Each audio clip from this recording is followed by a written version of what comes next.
to our spring waters on page, I'm just going to 2.4, page 130. Rex, do you want to come up to the table? If you'd like to sit either between Tony and John or Mark and John, so that you can speak directly into the thing that what the you'd be so kind. So page 130, folks, and 2.5, Central Government's Water Service Delivery Reform. So if I just explain how I plan to go through this, we have a suggested resolution which is pretty comprehensive. So I'm going to go through this paragraph by paragraph because I know I've got one or two wording changes that I'd like to suggest to you to consider, and other people may do. Tony, between Tony and Tony, do you want to move down a little bit? I see. I actually said between Tony and John, or Tony or John. Anyway, so so Rex, I don't know if we want to have a general discussion or just start going through the actual paragraphs of the resolution, which I think is the body of the report. Yep. Can I suggest provide some introductory comments, just to provide the context for the council, Yes. to get a bit of an understanding of why the report is pitched the way it is, Yes. and perhaps also provide some context based on the feedback that has been received by council through the briefing paper that we put out a couple of weeks ago. That has formed the basis of this particular report and the way it has been pitched, the way it has been. So you're comfortable with that? Absolutely. So, you know, as I just said there, it's really going to provide an overview of the context of why the report is pitched the way it is, background, detail, and suggested resolution. Okay, so firstly, as has been talked about a lot around and with you as elected members of councillors, just a reminder that this is a central government reform program. Okay, so it's followed a central government Three Waters review 4 years ago, which then has morphed into this reform program. This reform program, as we are now starting to hear regularly out of Wellington, is like a three-pillar approach. So Taumata Arawai, the water regulator, has already been formed. That's the first pillar of the reform program. Excuse me, just Rex, if you could just speak towards the mic, I'm just hearing it off and on a little bit, sorry. Sorry. Sorry to interrupt. Sorry. Can I continue to go beside? Okay. That'd be great. Thank you. Thank you. John. I've got my best ear forward, but it struggles. We're just putting him closer to the device that. Microphone. Yeah. You told me it. You told me it. Well, it's just a device here, which is closer. No, when I get told I can't be heard. Not when I get told I can't be heard. Okay, so is that right, Terry? Yeah, that's good, thank you. Okay, so just recapping then, you know, the reform or the review, Three Waters review came out of or started 4 or 5 years ago, and that's now formed into this reform program. The reform program has got 3 parts to it, or 3 pillars. The first one was the establishment of the Taumata Arawai water regulator, which has already been established. Currently sitting before Parliament is the Water Services Bill, which is the regulatory part of the reform process, which will determine a lot of what Taumata Arawai does with regards to water regulation. And the third part of the reform program is what we're talking about today, which is the Water Services Delivery Reform, which is the part of the reform process that directly impacts on local authorities, but notwithstanding that the other two parts indirectly are going to impact on local authorities if local authorities continue to be the water service delivery arm of this reform. So whoever is delivering those water services is going to be impacted because of the establishment of the water regulator and also the water services bill. So I just wanted to make that clear. That's why you see and hear a lot of rhetoric around that the status quo is not, it doesn't matter what happens from here, the status quo is already no longer as we know it, because there's already been changes that have been implemented through the water regulator and the water services bill. So that's the first thing. Then I wanted, I suppose, just to focus a wee bit on what they're terming the 8-week period or the 8-week program, the 8-week period of engagement is actually all about, or where it's come from and what it's about. So it was announced after the Local Government New Zealand conference in July in Blenheim that Local Government New Zealand and the Department of Internal Affairs were offering councils an 8-week period, inviting council feedback and engagement between the Department of Internal Affairs and LGNZ and councils with respect to providing extensive documentation, a whole lot of webinars, forums, on meetings and presentations which elected members of staff could become involved with through that 8-week period to provide clarity as to what the package that was announced in Blenheim, actually meant for councils and meant as far as the water services delivery reform program went. So that was quite clear, and there was a lot of information that came out. Hence, at the end of this report, you will see the appendice with all of those links to all of the stuff that's been going on in the last 18 months. Because I think one of the things that has become quite clear is people would say they were unaware of what information is out there. So what I tried to do with that appendice at the end of the report is have a repository where we can refer our public to say, well, if you're not sure, these are the links to what the government has been doing over the last 18 months with respect to this. So then as part of that 8-week period of feedback request from the BIA and Local Government New Zealand, they suggested areas of initial concern that they would like the councils to focus on. And those issues were, and they've had webinars on these, they've had online forums, and they have had opportunities for people to feed into. And I've sat through a number of those webinars where the people from around the country, both elected members and staff, dealing with some of those issues that were identified early on. Those issues that they specifically requested feedback on were around the governance model, the concept of community ownership and what does that mean, the concept of community voice and local voice and how does community and local voice continue to be heard with these suggested entities, the concept of privatisation, the concept of how there is continued integrated planning between councils or with councils and lead entities going forward. And then they've extended that out to population-based funding considerations by those councils affected in that regard, and also rural water supplies. So they gave some indication in the areas, and that was a lot of that was actually LGNZ driven, and LGNZ provided and prepared a lot of the webinar opportunities for people to provide input to give suggested approaches going through. So it is an attempt by central government and local government of New Zealand to have councils engaged in this reform conversation and not excluding themselves from it. That was the purpose of the 8-week period, and we are 2 weeks away from the completion or finishing that 8-week period off.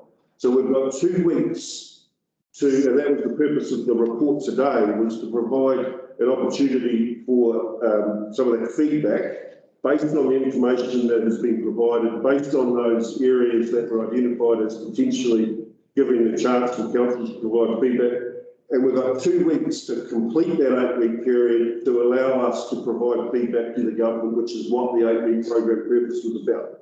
And we need to do that in good faith. And very, very much so. If we want to continue to remain engaged in the process and have government recognise that we are positively and constructively engaged in the process, that was some of the purpose of why they provided every council in New Zealand the opportunity in that 8-week period to work this through.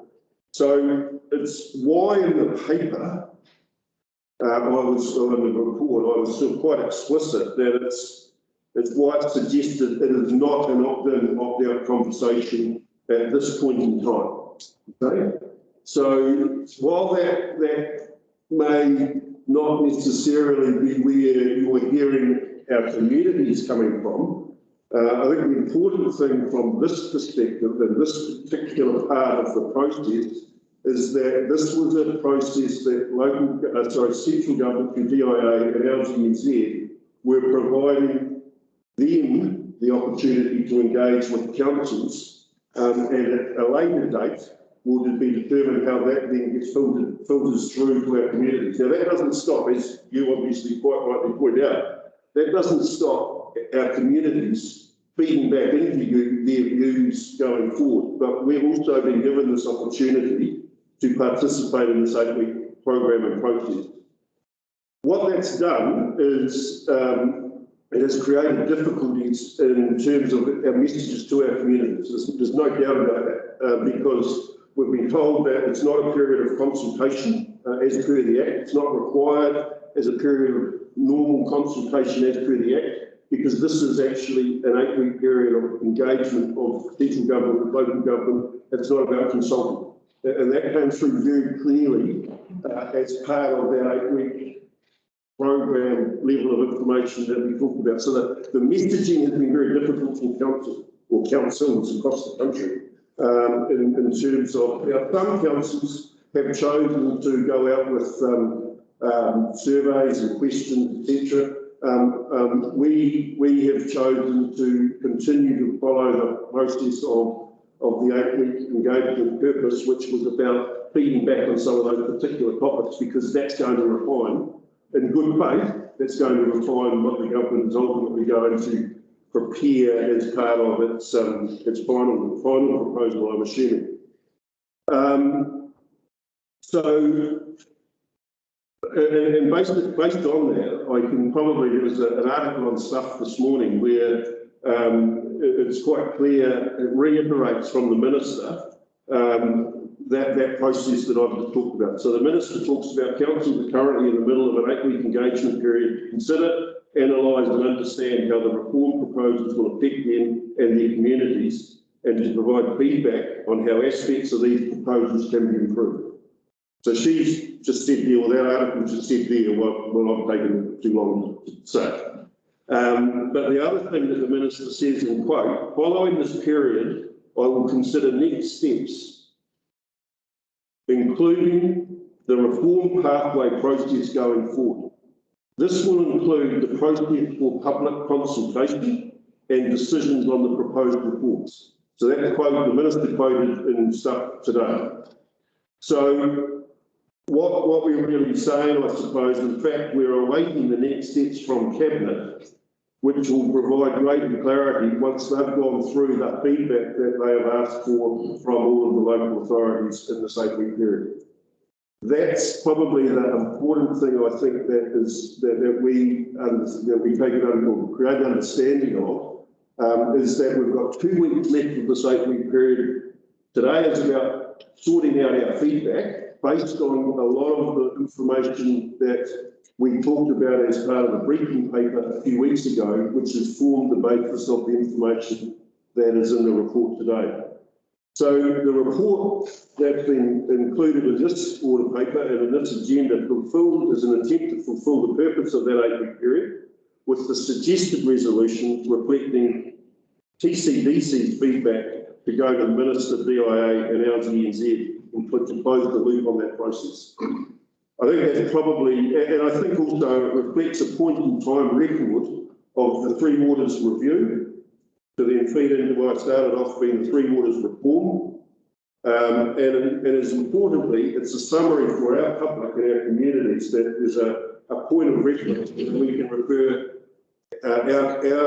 our residents and ratepayers back to, that this is where council has understood the position to be, and this is the information that allows you to understand it. So that's the context, and happy, as you say, Mayor, to work through the paper and the suggested resolution as we progress feedback from the councillors and so on. The only other thing I'd say is there's a couple of, and I've got Ari sent out an email with a couple of amendments to the information that came through that report. So just making sure that that's recognised as an update to that original lot of information on those slides from the consultant. Excellent, thank you. And just for clarity, we are 2/3 of the way through that in good faith discussion period with the government, and I think it's beholden on us to recognise that, take advantage of that opportunity and give comprehensive feedback, which I know you've all been diligently focusing on this because it's such a big issue. So just like to thank everybody for their work on that, actually pre the discussion. So now, if any other questions of Rex before we get started paragraph by paragraph? Then I'll, Terry or Gary, so we just get started on the paragraphs? Yeah, just before they go, can I just ask Rex a question? Yep. Okay, Rex, if I went back over the weekend and all that, just looked through stuff, the heads of agreement and partnership commitment between central government and local government New Zealand. This was a signed agreement that was done, which they represent us at that level, I presume. It says in that it does not bind any members in any way, nor can local government New Zealand make commitments that bind individual councils that explicitly laid out in the heads of agreement. Ultimately, it's up to the individual councils to form their own views, make their own decisions on any matter. Then it goes on to talk about this 8-week period and to engage and share ideas and how to resolve issues that concern you. So our approach is yet to go out and ask the people who have got skin in the game, the ratepayers, the question, do you see that following on from this after the 1st of October? Yeah, so just going back again, certainly it's my understanding that would, depending on whether central government lands the next stage of the process from their perspective, remember this is a central government reform, but the Minister in today's stuff article has talked about after the 1st of October they will refine that process and whatever consultation is decided on will come following that. The important thing from that perspective, Terry, is whether it will be our consultation or whether it will be central government's consultation, because they may take it out of the hands of local government. So does that answer your question, Terry? Yeah, gives me a bit of concern, but I hear the story. They could decide to just immediately legislate, and the consultation will be the general consultation for any legislation that's in draft and from coming out of the select committee, and that may be truncated, we don't know. So Tony, did you have a question? And we'll get to this shortly, but there are a couple of issues for me that are underlying this process, and they are not discussed by anyone. And they come to ownership of water. The government have been firm on that, and they talk about the consultation. They have already undertaken consultation with, if not all, the majority of iwi groups, who by somehow get 50% of the control of the WSR. So all that is happening, and that is in the public arena for people to understand. And so if you ask me, I have very little confidence or faith in central government's management of this process. I think we're being fed what they want us to feed, but behind it, there is one bigger issue, and I think most of us understand they do not want it in the public arena, and that is HKP. That is, these things are a smokescreen to something else that's going on behind the scenes that is too divisive to debate. So I have great problems believing or accepting anything that comes out of central government on how it's been done. I think we're being manipulated. But I take on board what you said, Rex, and I agree with the process. And have the 8 weeks, and government will make the decision about consultation. But there's work going on, and I don't think it's healthy. And I'd say I'm very disappointed. Thank you, Tony. Murray? I totally see where Rick is coming from in this consultation. I do believe, though, that, and I've talked to people within locally, that this is part of a bigger process, which is another debate we can have following this. But it is, I believe, part of the package where we're going to see roading going. This will be going. And I think we as councillors will be a completely different animal in a relatively short time. So I think in debating this, I'm acknowledging, Rick, you're going through a process, and I think we have to go through that process, and I fully support that. And I'm a bit like Tony with the ownership, where the words influence and ownership come in, and they seem to be somewhat interchangeable but not defined. And I think if you've read Gary Judd's to be at school when I was at school, he does a very good dissertation on that. But I would like some time actually afterwards, we could have a little bit more of a discussion on the wider implications of this. I think they're coming down the track. Rightio, thank you. Anybody else want to make a comment? Then, okay, then we'll start with the suggested resolution, which I think is a very good format. We'll sign that off, and then we'll open up for any additional that might be proposed. I believe Kerry will be introducing something. So the first one, we receive it. Everybody's happy with number 1. Yep. Second one, which has got 2 or 3 bullet points. One of the things that I wondered if we shouldn't be putting in there is that we support a water services regulator. I haven't seen anything else in there, but I don't think anybody disagrees with having a water services regulator, and that feeds well into perhaps a suggested option that someone might put forward, because that's what the government has opened up the dialogue for. So my suggestion is we just have a bullet point saying supports the water services regulator. So what information I got to prove that having a water regulator is a good idea? I don't know what that's going to do in terms of, Rex has already told me that the status quo doesn't exist, because the water regulator might say thou shalt do X, Y, and Z. And so whatever happens with this service delivery model, if we retain it, we'll be responsible for all of that. So are we automatically assuming that we want to run that? As Rex pointed out, the status quo no longer remains. That's what I'm saying. We are having a water services regulator introduced through the water services bill. So it's a new dynamic anyway. And the reason for that is so that they've almost taken over the role of public health in terms of monitoring water. Okay, so you're happy with that? I'll just, yeah. Well, I think I'm not unhappy, I'm just trying to. no, Yeah, because the government made the decision. Yeah. There's going to be one. So why? They've decided how it is made up. We've had no say on that. I would absolutely vehemently oppose it.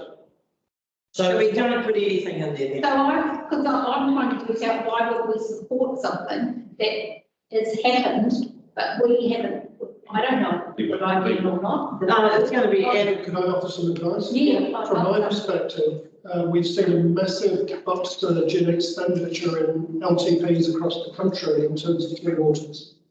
There is an element of that upswing in expenditure by local government that is a response to knowing that there is going to be an enforcement agency in action from day one. The difficulty for us in terms of supporting, not supporting, agreeing, not agreeing, is that we actually do not understand the financial implication and the risk of a new enforcement agency. Because up until this point, for the last 30 years, we have had very little enforcement in the 3 waters space. Yeah. So from our perspective, there is a major void in terms of knowledge of what an enforcement agency really means. And therefore we are struggling to understand what that would mean if we retained our status as a local authority running water supplies versus whether an entity A, B, Z was running a water supply. We don't know what the implication is of that, but our response to this point has been a massive upsurge in expenditure in everybody's LTPs. So the water's going up anyway. So all I'm saying is why support something that has happened anyway and we don't understand the full implications. Okay. Well, yeah, that's absolutely true. But so I see that because it's taken over the Ministry of Health role, it is going to be much more of an entity that councils will be answerable to, and it can do away with the political back covering, make it so which undermines the need to spend on infrastructure, and that because of the water service regulator, everybody's suddenly taken on that responsibility because they've had to. So if they take the political angle out of infrastructure spend decisions, that's the key step to the fact that the must-haves will be addressed. So you're saying all communities support? I'm just playing. No, so I'm taking it out. No, forget I ever said anything right from the get-go. Right, okay, first bullet point. That's all right. Second bullet point. And third bullet point. So that's part of this. So we're just going through the bullet points to tick off number 2. Yeah. Right, now we're on to number 3. Before we, as part of being on number 3, is there a particular reason that we've got these 25-year, normally we would see something like council received the report which has all these in it, and I'm just curious as to the thinking as to why these are one at a time. Like, why we might say, well, yes, we agree with 4, but we don't agree with 5. Shouldn't that be in a report that we then all agree on it? We have point 3 saying, here's the report. Isn't that how we normally? I'm just not sure why we've got all these separate. Because within the government formally endorse each of the respective and specific points that are as part of the feedback, because ultimately these will form the letter that the minister gets as explicit as each of these things, which is a formal resolution from the council for each of those suggested resolutions. From my perspective, this is the foundation from our perspective as a council in terms of what we believe at the moment, and it's a public record. It's a very clear position statement at this point in time. That's why it's been done with that amount of detail rather than just referring to another report. So item 3 is, do you have concern? This is the question you need to answer. Do you have concern at the scale and time frame of the 3 quarters of delivery service? Yeah. We do. And the simple answer for yes. So I would suggest we all think yes. So Terry and Gary, you comfortable with number 3? You agree with number 3? Yeah, absolutely. Yeah, absolutely. Right, so number 3 is good to go. Number 4, now here is a request of the minister. So do you agree that we ask the minister to revise the 3 waters reform process timeframe to recognise the post 1 October 8-week feedback period? This is where we're giving feedback in good faith. Further work is necessary to consider the impact on the proposed free water service delivery reform of the new water service regulator, Thames-Coromandel District. Absolutely. Once it is fully operational, understand the implications of the water services bill currently before Parliament. Recognise there is more information clarity needed about the proposed economic regulator, and that, and so the standards required and approach from each are better understood. So if you anyone disagree with all of that? No. Right, and that. And that's to Rob's point, that we've still got to work all that out, whether we're the water service delivery agency or another entity. That's the detailed story. Can I just make a little, can you change the flow to that? Just as a, it just flows with it. And the bullet, could you make those, each of those points, bullet points? I know you've done a great job on saving on paper, but if this is going to the minister, I'd quite like it. Sally, you had. Well, it'll be in a different format. It'll be written in the report. I totally agree with that.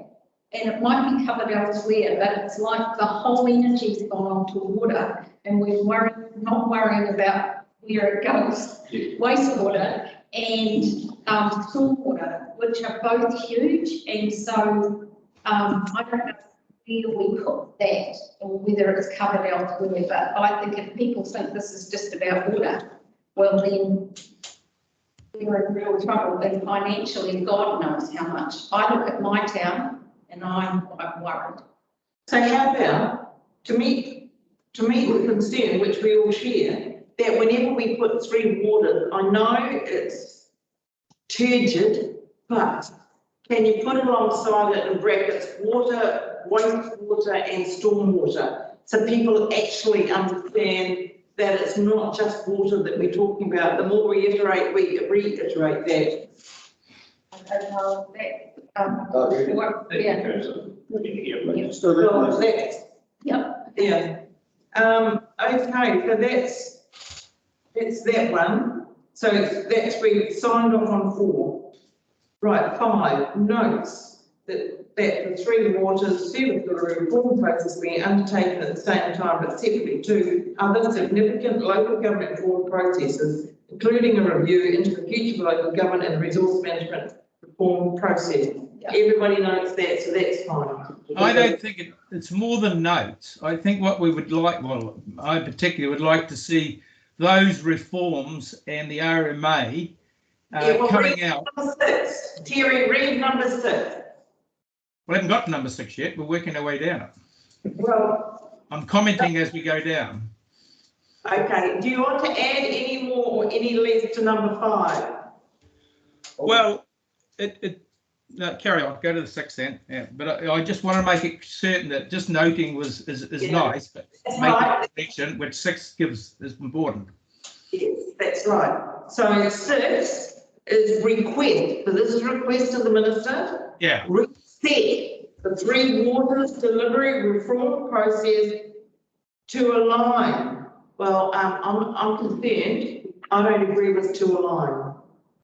I actually should be process to follow rather than align. Because what's happening is we're saying it needs to be commensurate. I think it needs to follow. The three waters reform should follow local government reform. So, if people want to have a look at that. I agree. It's fine. And with the future for local government and resource management reform processes, so to take out that So my comment there is, do we need 5? 6 is the right answer. Do we need 5 in there? No, I'd leave it in there. It's not doing any harm. It's just stating a fact. You know, there's a legal term that lawyers quite often use. It's for the avoidance of doubt. Because I just wonder, Sandra, when you say to follow, yep. How can you do future of local government until you have decided on who's going to be supplying water, wastewater and stormwater. So we want this to follow something that can't be decided until it's decided. So they're all part of the package. I think you can reform local government and then, because nothing's going to change in terms of the operational delivery of the service. So you just have a different governance model. I think if you're going to change the governance model, you do that first, and then you work out whether or not you want to change the delivery model. But this will reform local government in its own right. Yes. It will. And that's why it will completely reform. It's a different type of reform. Well, you're going to take 30% of the revenue out. That's it. You say it's going to report, so I agree with you that I think a line is better. You mean a line, okay, so do you want to change it to mining thing on this one for number I think three? a line is better because it's going to provide reporting. That's what I mean. Do you want the line or follow? I'm happy with a line. The thing that's not in here is nothing. HPP is going to drive all of these decisions. Tony, just focus on this here. No, I understand that. Fix that up and don't address HPP, that may as well not be done, because once HPP goes through the system, that will change everything. Is it a line or follow? Well, the answer is I don't know, I'm raising to think about other people. Well, I'm saying that behind all of this, there is another bit of legislation. We're going to work our way through this, and tick it off, and have that feedback. You have that, so this is done, we all agree with it. Then we have another discussion, and someone say, but they may not. The time of HPP, how do you get it back into here? That's my issue, because something behind this is seriously sinister. And it ain't in here, and we're not referencing it. And people better believe it, that is coming down the train at 100 miles an hour. So you're referring to the Hebula document? I am referring to that document. Okay, so we're moving on, we're on item 6, and the only query in this one is whether you want the word to align, which Rex is in there now. Okay. Lines, I'm happy with a line. I can capitulate and go with the line. Okay, so we'll tick that one off, no changes there. Number 7, no. The three water reform proposals are a once in a generation decision for councils and communities, and it is crucial that communities are provided with enough time to engage meaningfully and genuinely with the process and better understand the implications of the proposals. We all, Helen, you agree with that? Gary, you all right with it? Yeah, I agree. I just think that it's a bit rushed, yeah.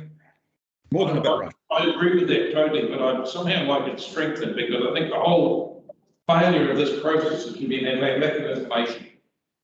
And I know it's got meaningful in there, but I think the whole thing has been falling down with that nothing. I'm sorry.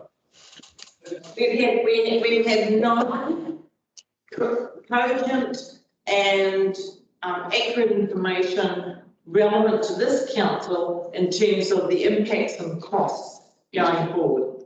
So My question is this, and it's not been racist in a way. Did the government pay for the EV consultation, and who's going to pay for our consultation to the ratepayers? But that all comes later when the minister's decided on the process. At the moment, her process is 8 weeks discussion with DIA, LGNZ and us. She receives that information and then the next process is worked out.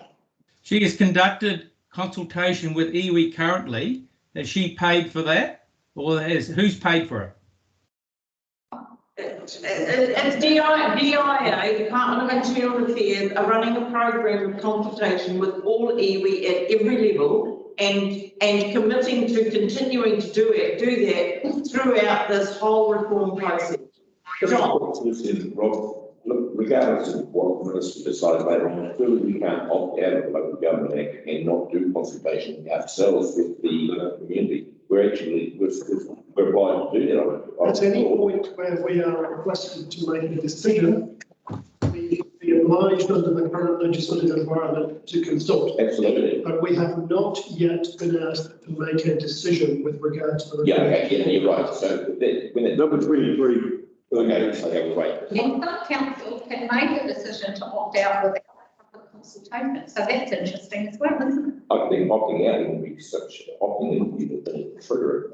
So there are a number of councils that have gone out for public feedback, and overwhelmingly it's 95% plus all wanting to opt out from the public. The public are clear nationwide about. But that's because they don't understand any more than what we do, the implications. So that's not proper consultation. That's getting a gut feeling from people that are interested in local government. Yeah, I'd be interested because that consultation being like proper and that more than just that. Sorry.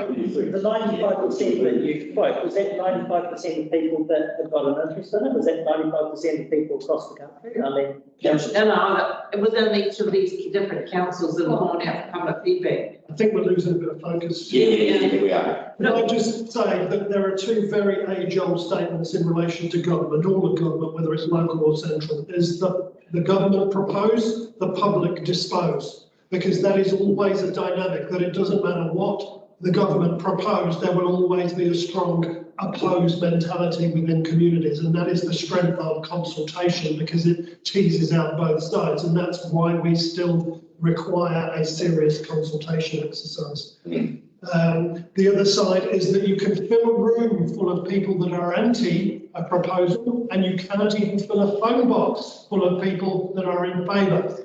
And they are the two most famous sayings that I've come across with regards to reforms in the government environment. Bear that in mind.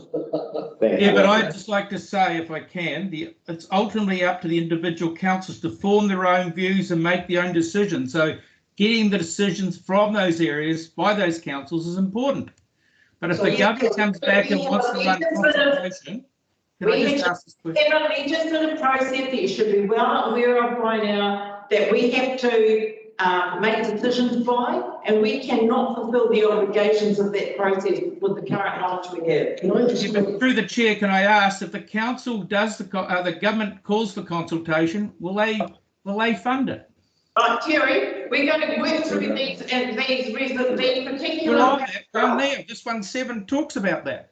I just want to provide some guidance on paragraphs 7 and 8, if it helps. And forgive me if it takes a while to get there. But I think there is a very simple issue here in terms of the lack of information that we have at this point in time to make any reasonable decision or even make any recommendation back to council.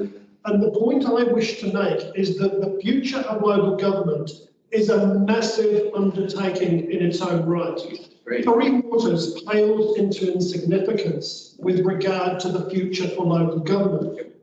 We are talking about economic regulation when it comes to Three Waters, and the suggestion is that we are going to be spending close to $200 billion on Three Waters. But the future of local government, we are going to be looking at climate change. There is a massive bow wave of expenditure that will be forced into the local government environment in the next 30 to 50 years. Are we going to have economic regulation of that expenditure, or are we going to be putting up rates to pay for climate change, or housing, or homelessness, or all of those other services that are being mooted but not actually put down on paper for the future of local government? So with relation to clauses 7 and 8 in here, the important aspect is what bills are our communities going to be facing if we went along with entity A, entity B and upped everybody's water bills. How on earth are we going to be able to collect rates or whatever the funding mechanism is to be able to afford all the rest of the stuff that we want? So the biggest piece of feedback to Wellington is, until you are clear about where the money is coming from all of this stuff, we cannot as councils make a good recommendation back to you as to where we think it should go. Regardless of whether we're making savings in Three Waters by being a bigger entity, we don't know how we're going to fund all of the other big picture stuff, because we don't even know if we're going to be involved in it. Yeah, but they'll just mandate it and move on, so don't worry about that. Let it happen when it does. Terry, we'll put you on mute if you don't control your interjections, please. Murray, have the floor. And that was exactly the debate I wanted to bring up following this. And I think it's a very good debate we've got to have.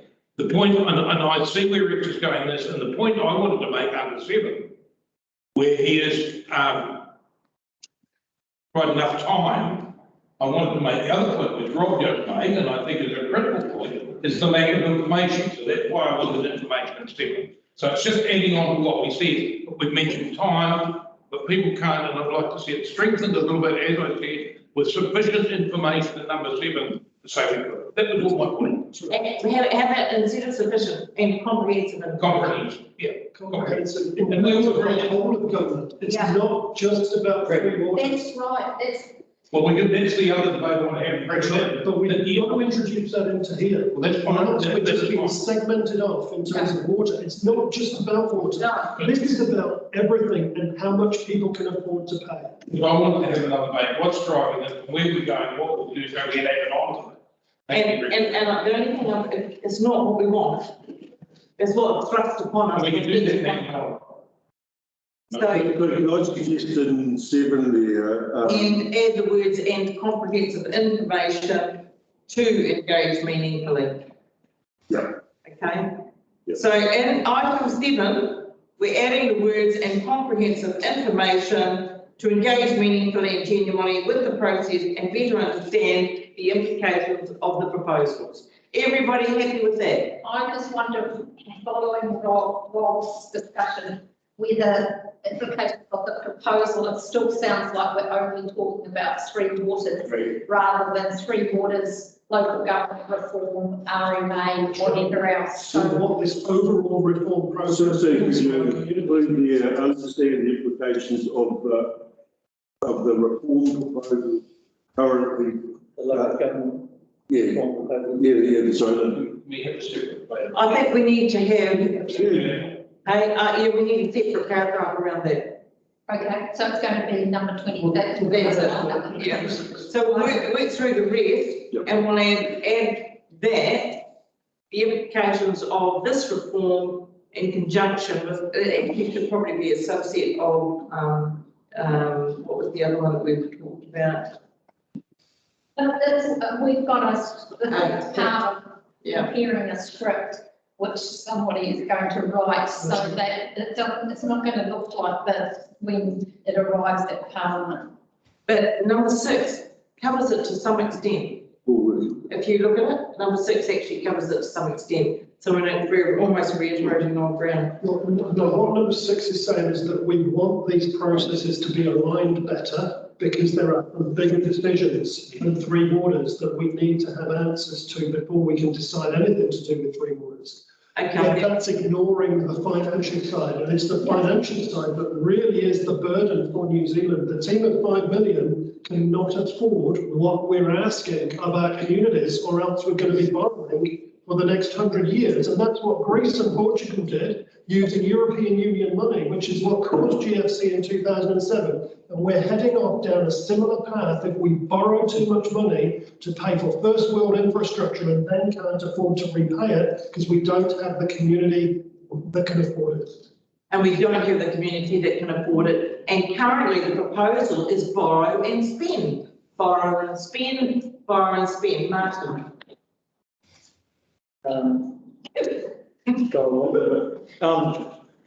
Oh, yeah, so there's a question to Rob. Do you think that the local government reform process that's currently happening, or the concentrate, or the whatever machinations of it, yes, do you think that it is assuming that councils no longer have water as part of their, under their umbrella?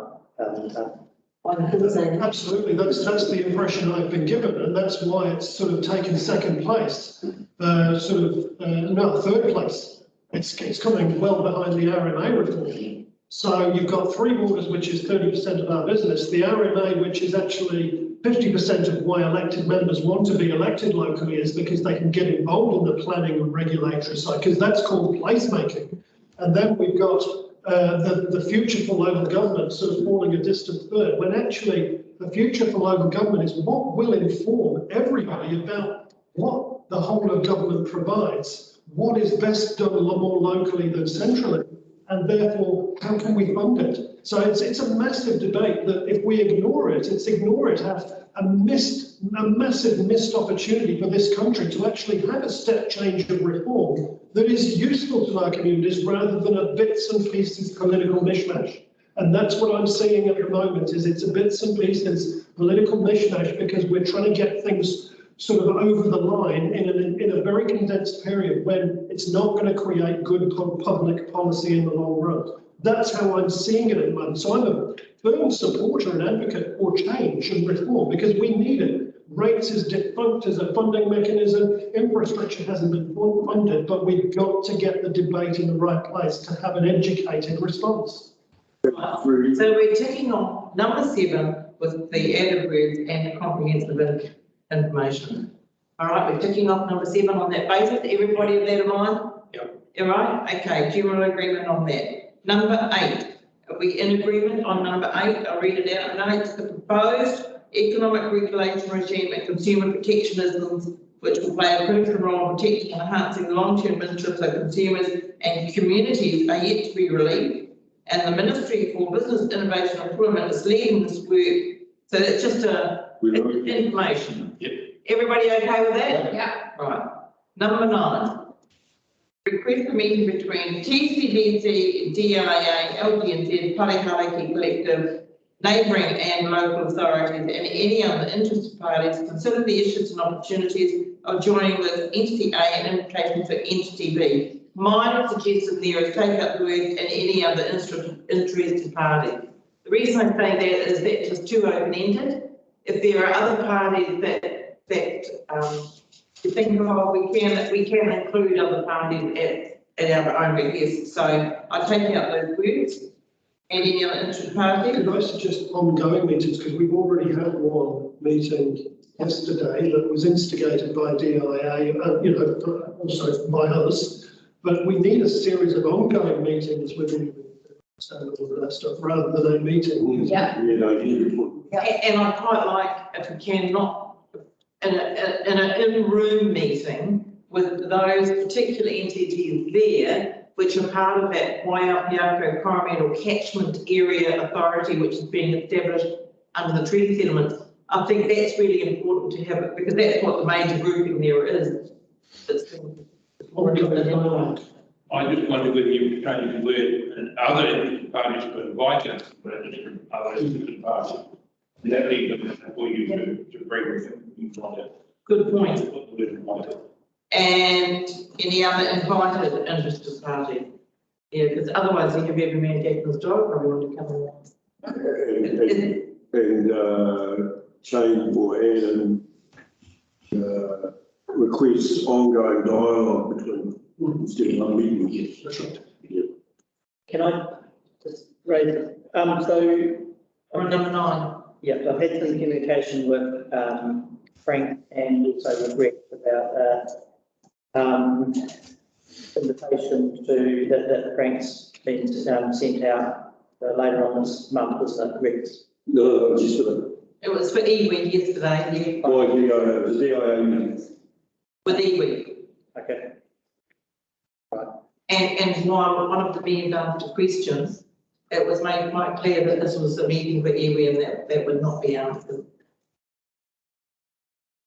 So is everybody happy with the number 9 with the modified slightly? Excuse me, we've had our hands up for a while. If we can't interject, how do you know when we want to speak something?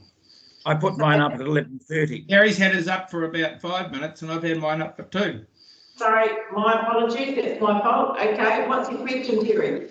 Gary, sorry, we'll go with Gary. Well, when I put it up, first of all, there were 3 people speaking at once, and I happen quite often. And if the public are listening, they'll be going, "We can't hear. Can people just speak one at a time?" Because it really is. There was a whole banter of 3 going on, and it was all gibberish. Thank you. Anything else? Not at the moment. Thank you, Gary. Terry? And my concern around that clause is that we haven't decided whether we're opt in and opt out, yet we're deciding we need a meeting to decide which entity we're going in A and B. Is that a signal to say that we're opting in? No, it's just making sure that we're having ongoing discussions with people so that there are no surprises and in good faith. Okay, that's my comment. Thank you. Right, so is everybody happy with number 9? Yeah. modification? Yeah, Gary, Terry, you both happy with the modification to number 9? Thank you. Just to clarify that, so the other interested parties can be elected members? And any other invited interested parties? Yeah. Right, because I was specifically told that I couldn't attend that one yesterday as an observer. Well, that wasn't our meeting, though. There was a DIA meeting, we worship. Right. They sent the invitations. Yeah. Okay, number 10. No, 75% weighting future business of bank funded and very unfunded, limited misrepresented. So you totally agree with that? Yeah. Terry, Gary, do you agree with that? Yes, I'd like to just propose to follow that.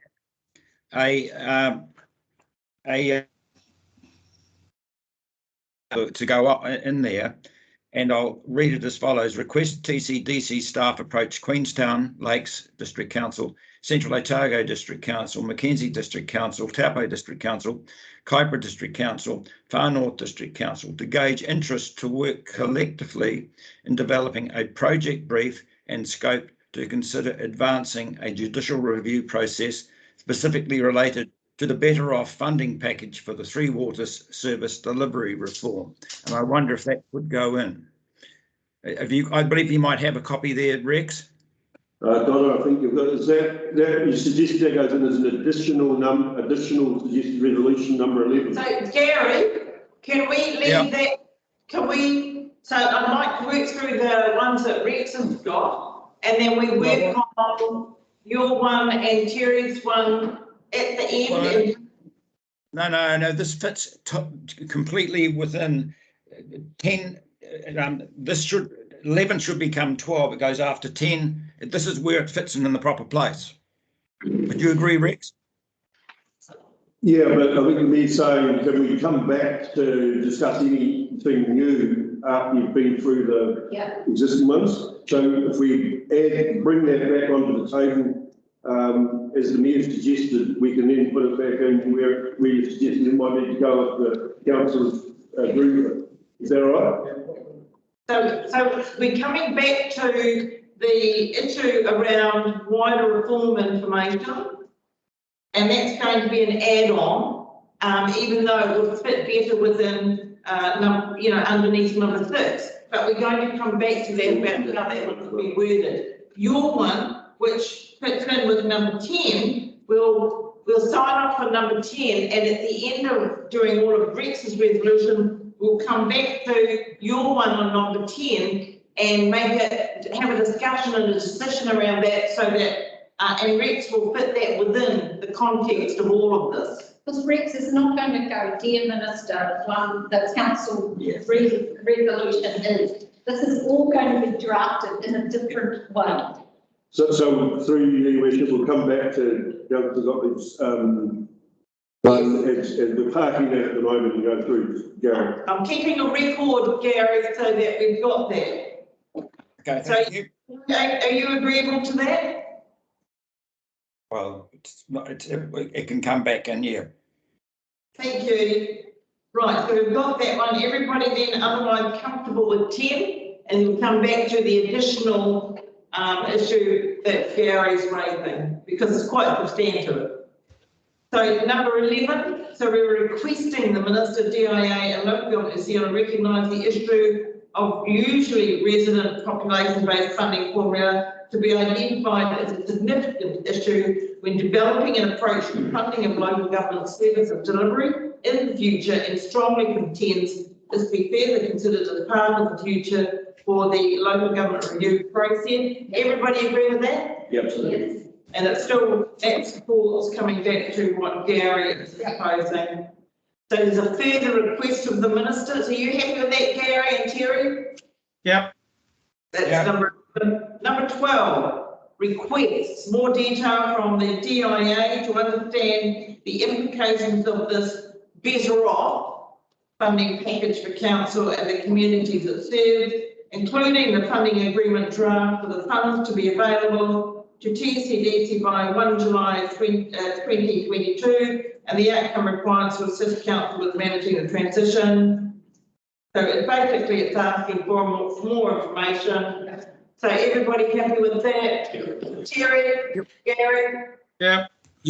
You'll note my email exchange with great Jason Krupp from Local Government New Zealand. This whole formula is just, I think I called it, I didn't say bollocks, but something like that. Yeah, I've talked to some economists, and that they have got a process and a system that the government operate under, which permeates other bits of legislation, and it really is a wrong formula. And they can't tell you, because they don't want to tell you, what the actual real figures are, and that's why that's important that goes in. Thank you, Gary. So we know number 13 we're on now. So notes the no worse of funding will be used to address adverse impacts on the financial sustainability of council. So, well, thank you. Well, anyway. What does that mean? I've no idea what that means, really. Well, they'll pay for everybody's redundancies. Right. What we're basically saying is this is a way to hold them to account. This is what they've said. Yeah. So we are noting that we're holding you to account based on this because we're noting that's what you've said. Right. So if you don't deliver on it, we've got something to go back to. Right, okay, cool. Okay. I'm just what you're saying there. Okay, but everybody's in agreement with number 13. Terry, Gary? Yep. So notes now we're on number 14. Notes the agreed principles for the no self-funding are still to be worked through by DAA, LTNZ and Tautuara for how the assessment of financial sustainability support will be undertaken, the methodology for quantifying the support requirement, and the process for undertaking the associated due diligence process with cycles. So we're, in a way, we're reinforcing what Rex has just said about the fact that the government haven't really worked out the no worse funding, no worse on provision, because they haven't actually calculated or done the methodology or formula for making that assumption. So that's yet to be done. So I certainly support number 14 as well. Everybody else of the mind? Tony? Who is Tautuara? So that's what used to be called SOLGAM, the Society of Local Government Managers. But just for clarity, for those of us who don't know that, can we at least put the entity that we actually understand in the text? Could you bracket Solgam and beside it? Just for No one else really will know what that is. Yep. Anything else? Anybody else got any comment about 14? Gary, Kerry? No. Right. Thank you. So that's a tick with that minor amendment.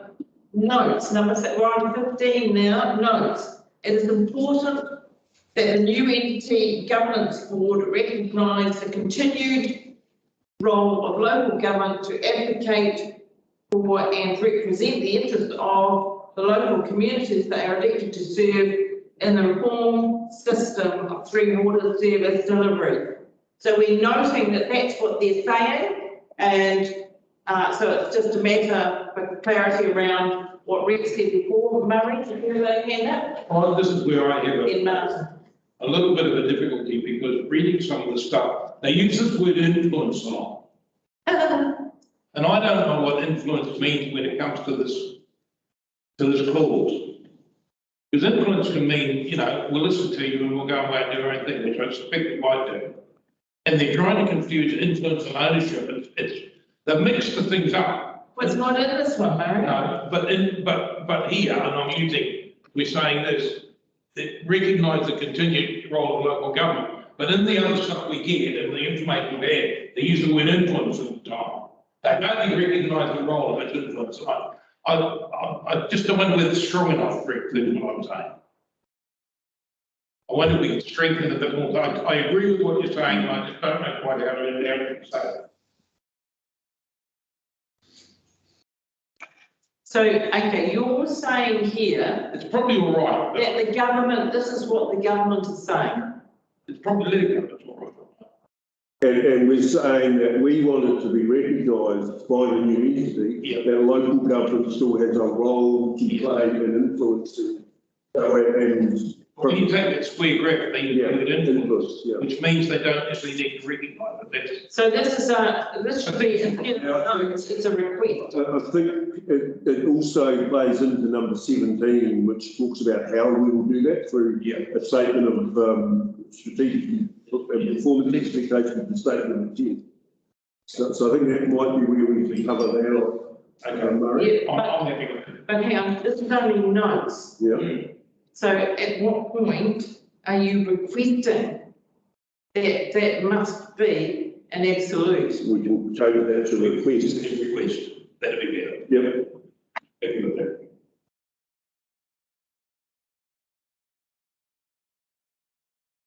So, request, so you take out is important to put that the new entity governance board must recognise. Take out is important and put a must recognise the continued role of local government to advocate for and represent the interests of local electors. Yeah. Dave, that doesn't So I wasn't sure if this point 15 was the appropriate one to raise this, but not someone tell me. At the top of page 141, the second paragraph says, 3 water assets will transfer from the council to the new entities and would sit on the balance sheet for the entities. Council will collectively own the water service entity on behalf of their communities, while local authorities are the owners of the entity, but there's no shareholding ownership with no financial recognition of ownership. And then another 3 or 4 things down, they say the structure of the entities and the legislation will protect against future privatisation of assets considered to be remaining in the ownership of local communities. Can we deal with the paragraphs that we've got here for the first resolution and then Well, I wondered if that bit was part of what we're considering under 15. Do you consider that? So 15 about the No, government board, and then what you're talking about is ownership. Yeah. Oh, is that okay? So I'll take on ownership because I know Tony's going to raise something in. So number 16 talks about continued public ownership. Oh, that's just 16. Okay.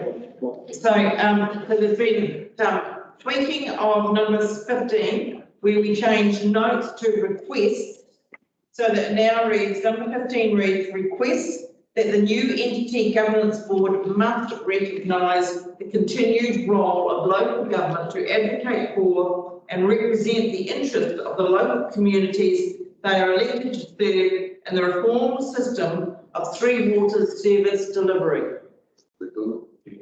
So this is our plea for our people. So everybody agree with that? Murray, thank you for those changes. Terry, you agree with that? Yeah, that's fine, that's fine. Gary? What was the word you were going to use? I'll read it again. No, just tell me the word. I know where it's at the beginning. You said. It's request. Changing the word notes in number 15 to request that the new entity government must. Grammatically, that's correct. The grammar's not correct on that. We need a better word, perhaps, but that doesn't tie in with the way it's written. That is important, comes out. So we're requesting, what was that? It will be request. Delete it is important. I've already done that. No, but Gary didn't hear that. Notes, request that. Those other words are out, and that makes sense. Yeah. I can understand it now. That's going to be reworded. And then it's must recognise.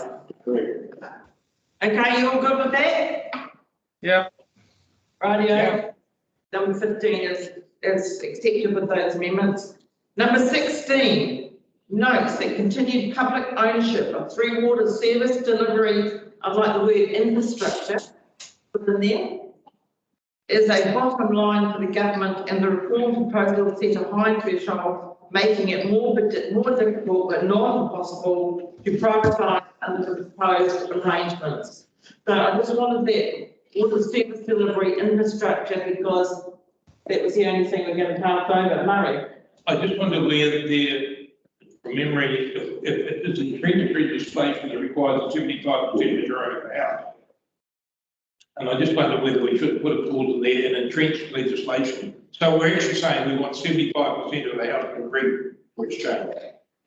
Silly little thing, but it's a safeguard. Okay, so the Does that make sense, Greg? the added thing there, To make it more difficult with a 75%.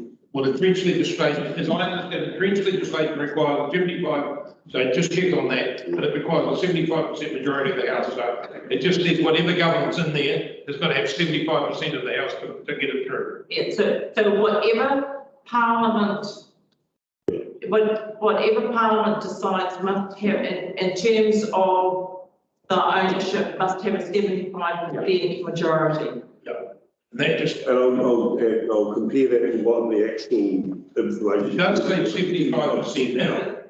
Yeah. But We things can change and they, so I just wanted to say that if we, just. Yeah, no. Okay, sorry, Tony, and then Martin. Yeah, well, I'm not necessarily aware that I personally want to see the ownership issues strengthened.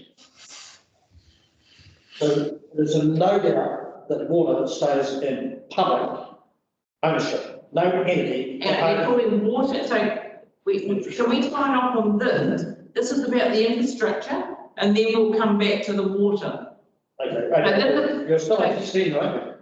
We're on 16, and this is about notes that continue public ownership of Three Waters service delivery. Now, I'm saying Three Waters service delivery infrastructure, because that's what they're taking ownership of. So can we add the word infrastructure? But then you don't think it's restricting it? No, because we're going to come back to. When it says that it's Three Water service delivery, that's everything, isn't it? Well, it's only reinvestment, ownership of the asset. Not the delivery will happen anyway. So it's the ownership of the asset that we're discussing here, isn't it? Which is the infrastructure. Rex? Yeah, you put it in infrastructure in this point. I think we need to qualify it with infrastructure, and then Tony will come back to the ownership of water in a separate point, along with two other ones that we're going to be talking at the end of this. Yeah, maybe no. I've got no. So notes that continued public ownership of Three Waters service delivery infrastructure is the bottom line for the government, and the reform proposal set out a high threshold, making it more difficult, not impossible, to privatise under the proposed arrangements. And this is where do you want that 75% parliamentary majority? This, because I think it goes with the infrastructure and with the water. so you just said words, this must require a parliamentary 75% majority. There you go. This must require a 75% parliamentary majority. That can be the added sentence there. Is everybody happy with that? Can I just ask a quick question? If that's correct, I really struggle to see that's correct. We can pass legislation. I'm sure they have the ability, for what I've just looked at. I don't think we can dictate that to them, but I stand to be corrected, but I don't think legally we can. Oh, well, we will. Because in actual fact, that's under notes. You might want to change notes to request notes, or put down request. No, you can request it, Gary. It'll be up to them whether they decide to adopt it or not. I think they're going to do what they want to do. Okay. We've got to make the effort. Yes, no. Yeah, but Gary, some things within the parliament, I remember, some things in there, some pieces of legislation to change need a 75% majority of the House, not just a party majority. Rex has got his hand up. Gary, what were you going to say? I said Rex had his hand up. I was going to say Rex. Yeah, so the latest information that's come out just this last week or earlier this week was on the protections against future privatisation, they specifically say here, these protections include legislation specifying that local authorities that constitute each water services entity will be the owners of the entity. The second point is, which is Murray's point, any serious future privatisation proposal would need to firstly pass a 75% majority from the representative group, that's of the entity, No. and then be put to a referendum where a 75% majority is required. No, that's for the public. Yeah. It's not of the house, not of the. Yeah, not so of you the want vote. another step through the house, which is the entrenched legislation Can you read that first sentence you went through now? about the owners of the entity. Yeah. So that these protections include legislation specifying that local authorities that constitute each water services entity would be the owners of the entity. What does that mean?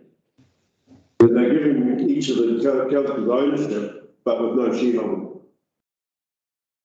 No, it's just a crop. I can't figure out what, I'm sorry, I might be thick, No, but I can't actually understand that. these entities don't exist now. None of us do. These entities, No, it's vague as well. I can't understand. these, Hang on, Gary wants us to speak one at a time. That's fine. Okay. So the point being made here is that none of us can understand, in spite of what the government is saying in the paperwork, none of us can understand how they expect the ownership model to work, because we haven't seen the final legal structures that they want to put in place, and they haven't been clear on that. So we're still talking about number 16 with that addition, because of what Rex just read out. So is everybody happy about that addition? yep, this is for 75%. Right, okay, we'll do that. So we're on to number 17 now. Okay. So here's Tony. So where do we get, so we're talking about assets and we're talking about, As I said before, we're going to talk about the ownership of water and a separate resolution for you at the end, along with the other two about the wine reform and the judicial review that Gary's proposing. okay, we're going to refer to these as assets. So before this, that many councils have underinvested in the asset. How do we get over that? So this water services regulator take that over and be responsible for it for a period of time and take it out of our hands. And with that will come the money. But yeah, I'm happy to discuss that later. But Yeah. I see that being tightened up further as to how you go about it. We're not meant to be any worse off. Correct, but we're going to be. Okay, right, but now we're on to number 17. Yep. Notes the issues related to the loss of local voice in influencing and establishing priorities by the proposed water entities and suggests individual council letters of expectation detailing priorities be provided annually and reflected in the water service entity proposed statement of strategic and performance expectations and statement of intent. So every local authority, that means that every local authority has to write in what their expectations are. And so we're just noting that this is what the government is saying. Okay. So Gary and Terry, are you happy to accept that? Well, it's just, you just have to look at Justice Stevens, who led the chair of the Commission of Inquiry, and that's what kicked this whole thing off with the Havelock North stuff. And they set out really serious concerns. You just have to read what's in there. And that's the reason we got this. They're saying, we want you to keep telling us where it is to deal with all this and meet the standards required. So, yeah. So you're okay with it, to accept that this is just information about what the government's saying? Yeah. Okay. I agree. It's just information, what they're saying. I agree. Okay, moving on to 8. What are we, that's what I'm saying, I'm going to put something else. What's the local council be going to this agency to say what we want? We don't have that now. We have a national drinking water standard. We all meet the national standard. We don't like them, so we don't need that around here. We haven't got any tax for dead possums. We don't do that. We comply right here and now with a national drinking water standard. That is why we've spent $32 million upgrading our plants. This is only what they expect in relation to expressing the local voice to influence and establish. But we've said the must in the previous one. We've said must. So and that was under number 15. So we're just expecting this as information about what the government's saying. So we'll accept that for 17. Moving on to 18. So I find this one I'm just really a bit. Notes that councils will continue to have primary accountability for urban and land use planning, and the new water services entities will be required to provide technical and engineering support and advice to council to support development opportunities. I mean, I think that's rubbish. Now, my understanding about the commensurate reforms that are taking place, sorry Martin, is that planning is all going to be done by the new entity, and we might inform it, but we're not going to be doing the planning. Regional council are going to be doing all the planning. I don't know. What do you say for the planning? What they say, like, if we want to, you know, buy a farm and have 2,000 houses out there. So you're saying that that's going to be original council job to sort of planning for that out? Yeah, everything's going to be done by regional council. But look, the scenario potentially is that we'll only have regional councils in this country, and they will hold the responsibility of mandate for all planning under the RMA. And so. Well, again, we're putting the cart before the horse. That's right. Yeah. This is the Three Waters reform. Yeah. And under the Three Waters reform, with what we know at this point in time, that is a true statement. Right. And then we know This is the importance of having the future for local government debate in advance of the RMA debate, in advance of the Three Waters debate, Yeah. so that we know whether we're talking rubbish or That's not. right. Because at this point in time, that is a true statement.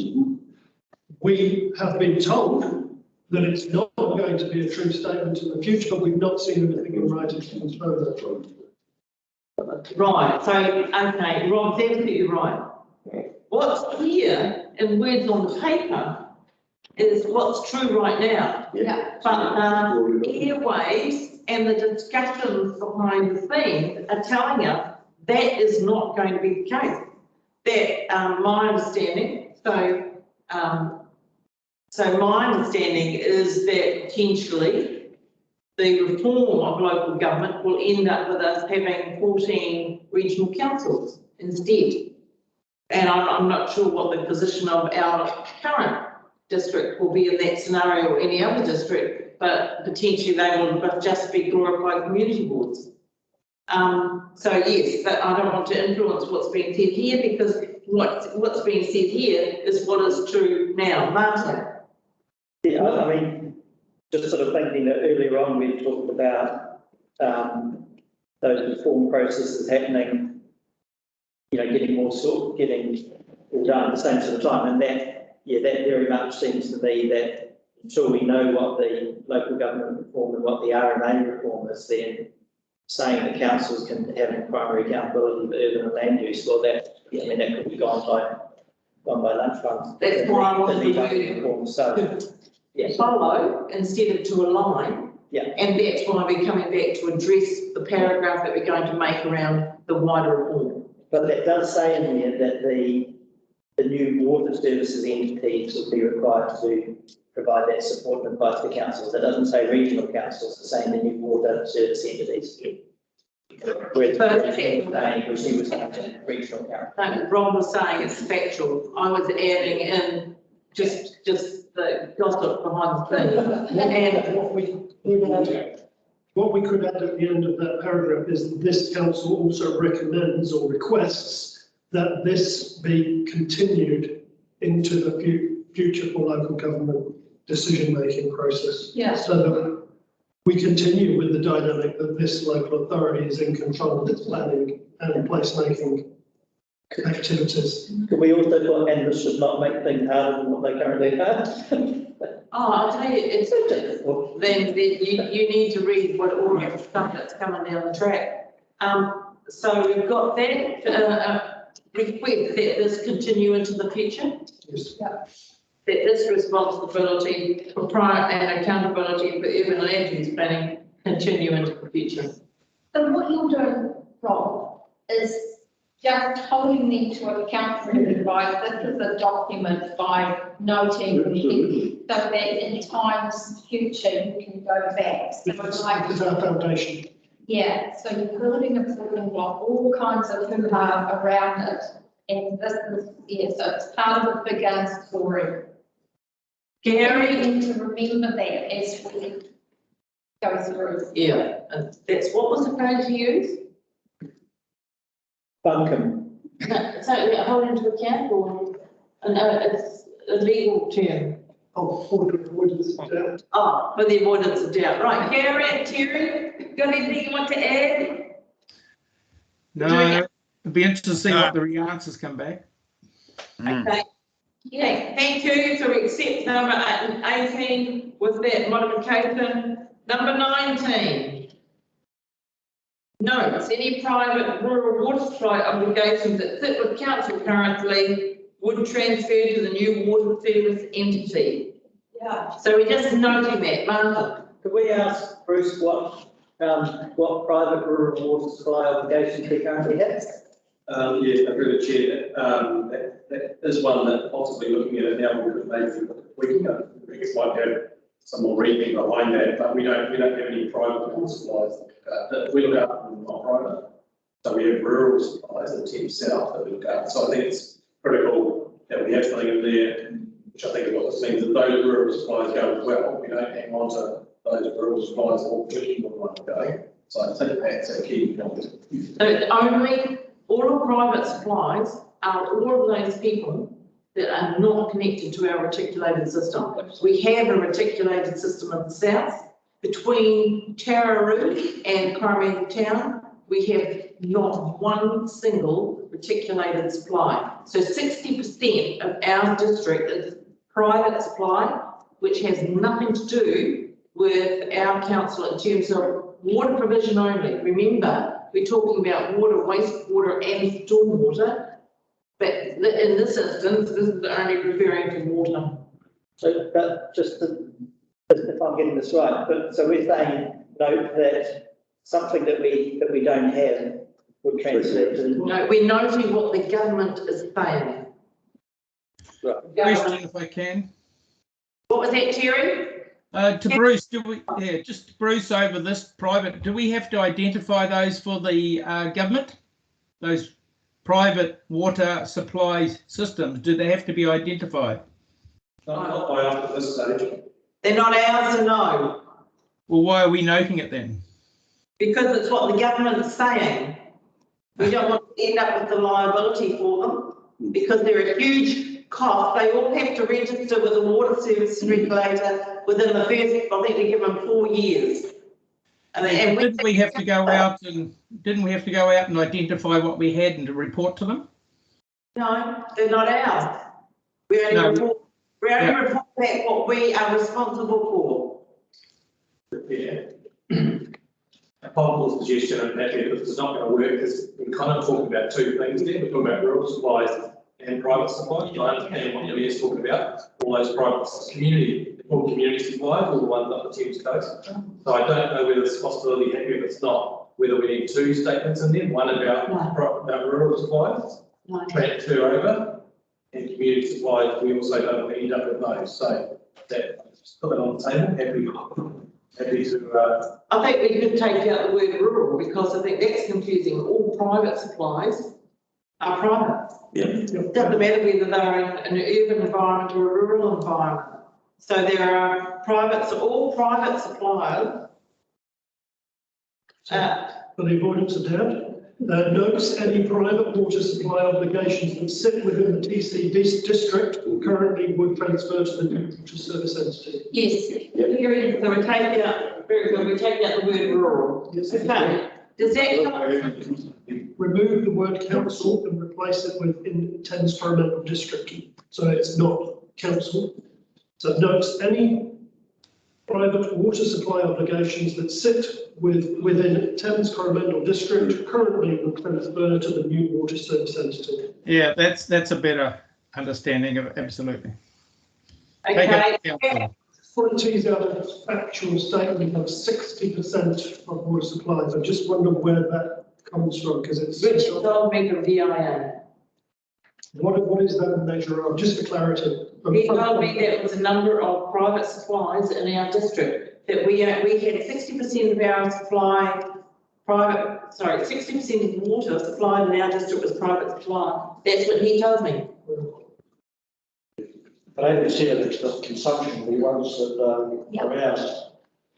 So, okay, so I'll read it again. Notes, any private water supply obligations that sit within the Thames-Coromandel District currently would transfer to the new water service entity. Okay, everybody agreed, Gary? Yeah. Terry? Yep. Right, so, Just through the chair, sorry to jump in again. Again, maybe if you don't want to, I'm just thinking about the rural supplies, separate to that comment.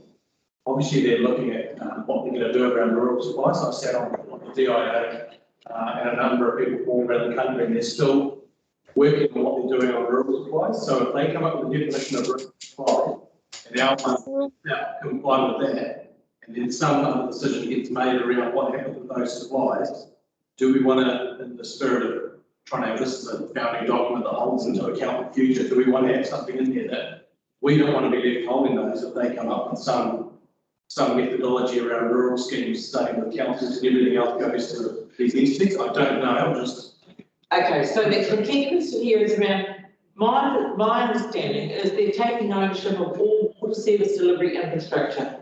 The category of the water supplied within that infrastructure is different between urban, reticulated and rural. So you should go back to Bruce's point, and it's a really important point. Yeah. This is about the three water service delivery reform is proposing a reform to council-owned That's it. drinking water. Bruce's point is around Bruce's point is around rural water schemes that are a mixed ownership or mixed delivery. No, so they're council owned, but they're rural. It's a different standard of water quality. So south is a different standard of water So quality. in the document, they talk about mixed ownership. So what? So if council owned though, then that's covered by that. It's already covered. It's very clear that this reform is proposing reform to council-owned drinking water, wastewater and stormwater. Where the confusion still lies is where there's that, what they talk about as being mixed ownership. And they're still working through that because they then go on to say, so many were developed by central government funding in the 1970s, funded and run by committees of farm users, etc. And they go on to say that there'll be talking about a transition period for the service to continue in a future system with appropriate agreements in place with the new entities, that being the A, B, C, and D. It's segmenting out, we're keeping it very clear that this is solely about council-owned only. Yeah, we don't have any of those. We don't have any. Understand that over group. My only nervousness was around when you just read the average calculate drinking water supplies, and I'm just, those schemes could be termed not drinking water supplies, they could be termed rural water supplies. Yeah, but it just comes back to a different standard for the delivery of the type, and so.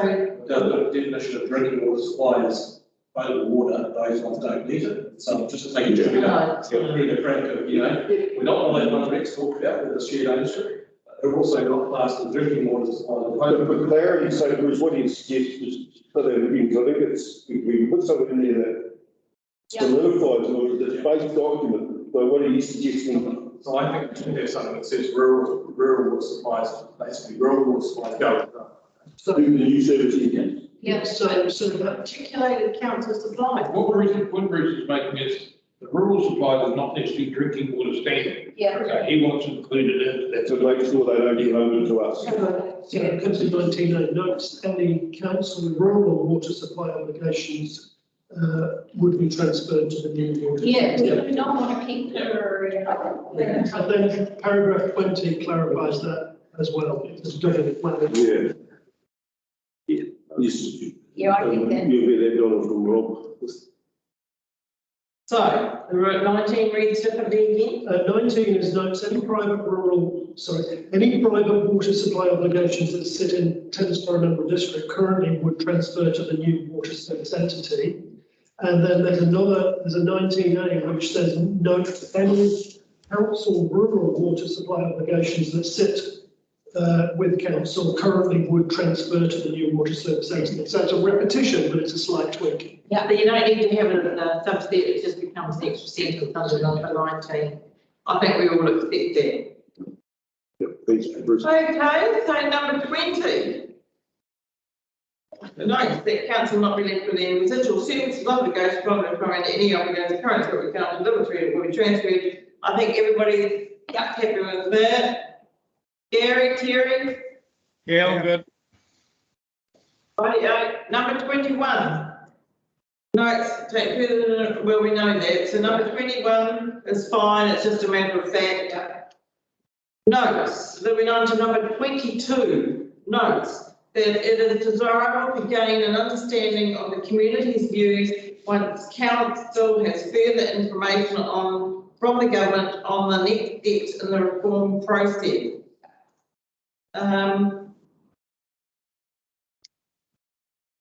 That is a bit weak. Period. That's fine. More than desirable. But once they were still in the position where it's got to focus on about the information.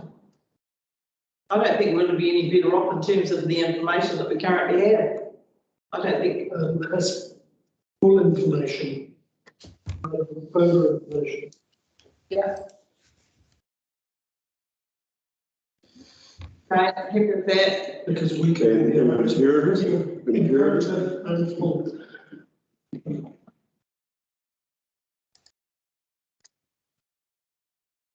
All right, okay, so with those two word changes, is everybody comfortable with that? Yep. Gary, you're all good? Yep. Thank you. 23. I don't know what section 130, I know I should, but I don't know what that actually. So section 130 tells you that water services can only be offloaded or sold to other local authorities. So basically, this reform proposal is unable to occur as it stands under the current Local Government Act, unless they change either that act or legislate. Right, okay, cool, thank you. Well, actually, I mean, that's a pretty significant piece of comment. So, we need to be requesting the government. We make the request of government around that or not? But let's deal with all these other things. So we just, so 23, we'll just note that as a matter of fact, everybody. Yeah. Terry and Gary. You're Yeah. good? Yep. Okay, we're on to 24. Notes that the CEO and GM certainly going to report back further once they've received further from government on what the next steps are and how to manage. Yes, matter of fact. Approves the adopted resolutions to be provided to the minister by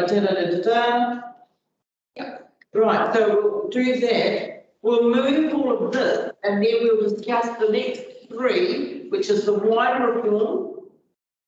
That was the general discussion. Gary, judicial review, and then Tony's own water ownership. Not necessarily in that order. So, do I have a mover for the amended resolutions? I'll second. Seconded Sally. Any further discussion? Terry, Gary? No. Right, there being none, all those in favour, please say aye. Aye. Carried. Thank you, everybody. We'll now move on to, we've got minor reform, judicial review, ownership of water. So which one do you want to take first? You want to take care? I'll get my one out of the way if you want, because it ties in with those ones, 10, 11, 12, 13, 14, around there. You've probably noted. Gary, do you want Donna to, can you put your wording up on the screen so that Thank you.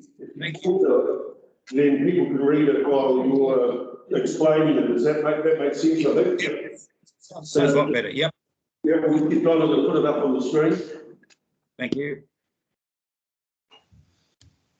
Right. I'll just give you a moment to read that. Yeah, I think.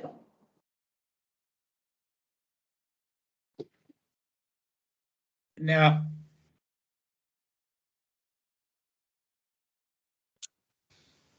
shall I start talking? Yeah.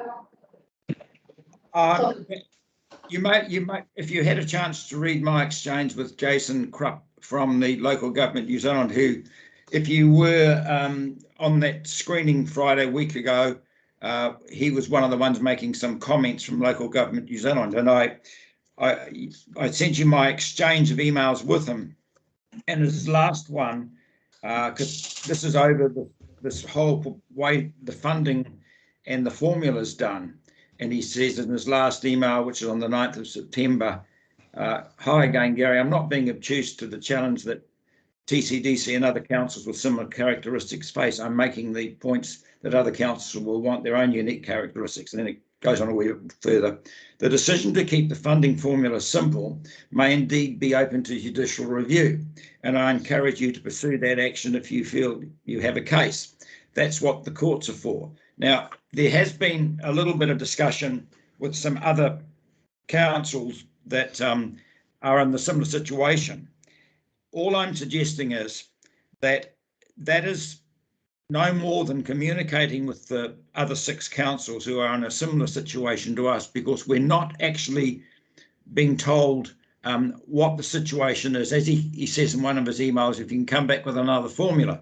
Now, I didn't want to get too involved with the economists, but there are other formulas.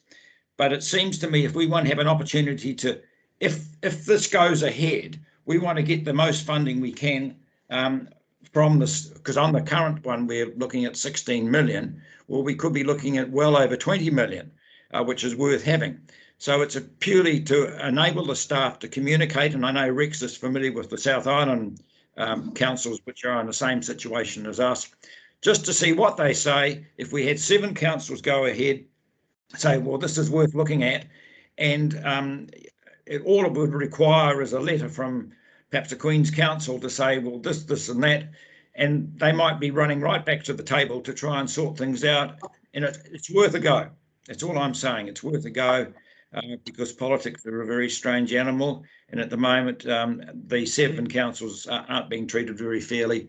And I think Rex is aware that there's other bits of legislation the same type of formula operates, which is unfairly towards the others. So that's the reason I've raised that. Well, Can I get some advice about, because I don't know whether that's a good idea or not. Look, again, I'm not a lawyer. I can't assess whether that would work or whether it wouldn't. But all I can say is the conversations that I have been involved with, DIA claim to be on very solid ground because of the types of funding that government can provide. They can do equity funding, which is basically everybody pays for the greater good, and there are winners and losers. And that is the basis of this funding formula. It's not about water service delivery. It's about the best of funding for government to apply to the well-beings. It's not to apply to an infrastructural user pay system. So their defence is the fact that they have decided this formula on the basis of an equity formula rather than a benefit formula. So those are the 2 sides of the equation. And DIA were very strong in the conversation that we had. With all of the people that were involved in the meeting I was involved with, the only support for wanting some form of resolution as part of the 3 orders discussion was Far North District Council. Sean, who was the Chief Executive, was quite adamant that we need a resolution quicker rather than later. Everybody else that was around the table from the other local authorities, they seemed to be more happy to put the debate into the future for local government rather than actually deal to it at this point in time. So that's my experience. However, I would prefer if this sort of discussion were to be had, that it was to be at a political level with mayor to mayor rather than staff to staff, because the staff naturally in those organisations would need to deal with their political representatives anyway, and it would only serve to delay the discussion if it was staff to staff. So I think a direct phone call from mayors to mayors would answer that question far quicker than if staff were involved in trying to do anything. And because the point I make is that we've only got 2 weeks to actually get back to Wellington, so it would be a quicker exercise from that perspective. So I don't want to step in the way. I think the chances of success are very limited or not very low. But I acknowledge Gary's statement that, you know, why don't you give it a go? That's fine. I'm comfortable with that. But again, I would rather have a political discussion with that discussion at this point in time. So if that political discussion was to take place, would it be, I mean, there doesn't seem to be anything in there saying that we would request that it's on rateable properties. It's just saying relating to the better off funding packages that we're having that specifically saying about rateable property.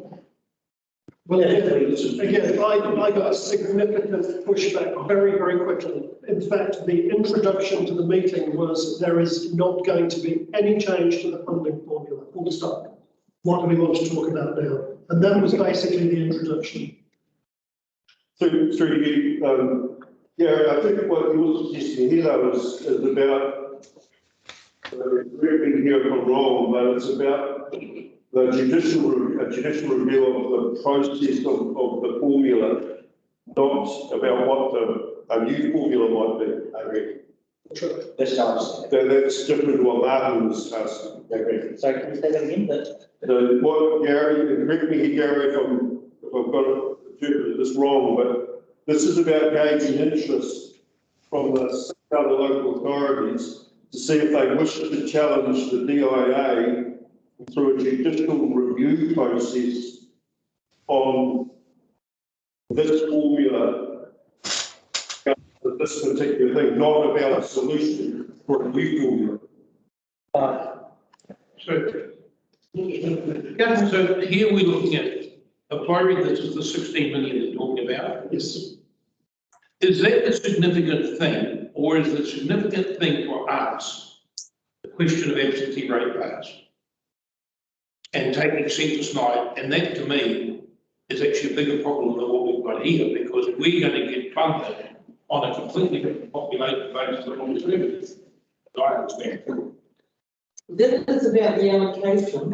Of the 16 million, which Gary said we might get 20 million. Well, But the allocation model is a fixed model going forward. So what Gary is wanting to do is change the model going forward. So you have a judicial review now, and the model is completely wrong in terms of our district because it ignores the 50% of infrastructure and around that residential housing infrastructure that we currently fund and serve. And so we've all been totally in agreement about how we are not served well by the allocation model.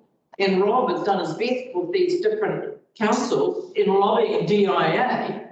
Gary's now asking for that the collective group might want to be a judicial review process, but from Rob's discussions with DIA in conjunction with those other councils, they're being completely resistant. They obviously don't want to change. A judicial review will cost us money. And I think given that it's the government, it's probably unlikely to succeed. Gary, would you agree with that? Well, no, the short answer is this, that first of all, you've got to see if you can get the councils on board. I've been talking to Jim Bolton. He's a bit negative, but he's also saying that it may be worth a go. So all I'm saying is that for the sake of a letter, it may actually bring them to the table. internal affairs are just a law unto themselves. I tried to make inquiries who were the particular people, and I tell you what, they just think they're gods and they do what they like. And we're not getting too much support from local government New Zealand. So I just suddenly thought there's 7 councils in a similar position, which are being ignored. I thought it's forward. If people don't want to do it, so be it. But all I'm saying is it's dumb not to make an effort. And if Rob wants to contact mayors, fair enough. On board, and everybody chipped in and paid the first $10,000 up front, and then you get into this legal process with the government. You're then going to have to pay for legal representation, and so you're looking at what level of cost over and above the initial 10,000. No. What I'm just saying is what probably 90% of civil actions are sorted out after the first few exchange of letters. It's only the 10% that ever make it to court. So I'm saying is if you don't commit yourself, but you can certainly fire the warning shot, and it may actually make them have a reflect again if the 7 councils think there's merit in it. And of course there has to be merit in it, but I can only raise it, and I can only state the obvious. But if people aren't going to do that, well, so be it. I can't do any more. Thank you. There's nothing to lose. Pardon? There's nothing to lose. You contacted the other mayors and then saying. Yeah, no, I'm happy to do that, but that means we've got to bring it back to council for further discussion over if we're committing to this, there is a fiscal commitment that we have to make commensurate with it if we decide to. I think it would be, as far as I'm concerned, it would be an initial conversation at the most. Yeah, and this then is go not. from there. Because I thought we had. Okay, right, no, that's all right, we'll do that. I'm supportive of it because otherwise we're going to sit here and put our paws up. Rob has been there and the DIO said, we're not even interested in what you're talking about, we've got our model. So we either accept that we've been dictated to with no say, or we put our hand up and we challenge it. And back what Gary said, if it costs us all $10,000 each to get to that, I don't mind. And if it then thinks we've got a chance of getting some leg on it, we're going to throw more money at it, it won't be those councils. They'll all want to get behind us because I don't think there's one council, no, that's not true, because there are only 3 that will support this for quite different reasons. So I am very keen to see this happen, just so we can say we tried, we didn't bend over just because the DIO said no. So there are 2 parts to this. The first part is we need to agree to put into the paragraph narrative a new paragraph which says the government must recognise, we request that the government must recognise the inequity of the allocation model. We've done that. We've got 10 and 11. Right, okay. The current resolutions you've already passed. And sorry, I've forgot, immediately forgot. And then against this new one that we're accepting then is a resolution to lobby the other mayors to. Because I still haven't got enough information to know whether judicial review, while you're in a good faith relationship with the government, is a good idea or not. Like, I've got a colleague, Gary, who's got a lot of legal expertise telling me it's a good idea, but I haven't had anything formal from anyone else to say that that's a good idea. So from me individually, like, you can make some phone calls, but that's about as far as it goes right now, because I've had no advice, all advice about whether it's a good idea or not. So do you want to keep this? Sorry, Martin, you got. Yeah, I mean, I don't think at this point that Gary is asking for a commitment from the council for money. I think that's further down his road. I think what he's after, and I might be wrong here, Gary, is basically, an initial informal discussion. An initial thing saying, what do you guys think through? And fire it across the DIA bow saying, look, we've got 6 or 7 councils here. And if they say, yeah, go for your life, then we need to think about whether so then those 6 or 7 councils need to have another phone here with the mayor to say, this is where we're at.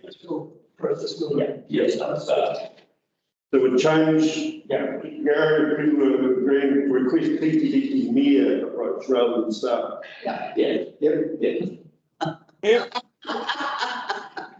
all right. I mean, we've approached them already to do that joint lobbying for the DIA, and then they agreed, and so that's where the staff took over and did that because it was more appropriate for the CEOs to do that.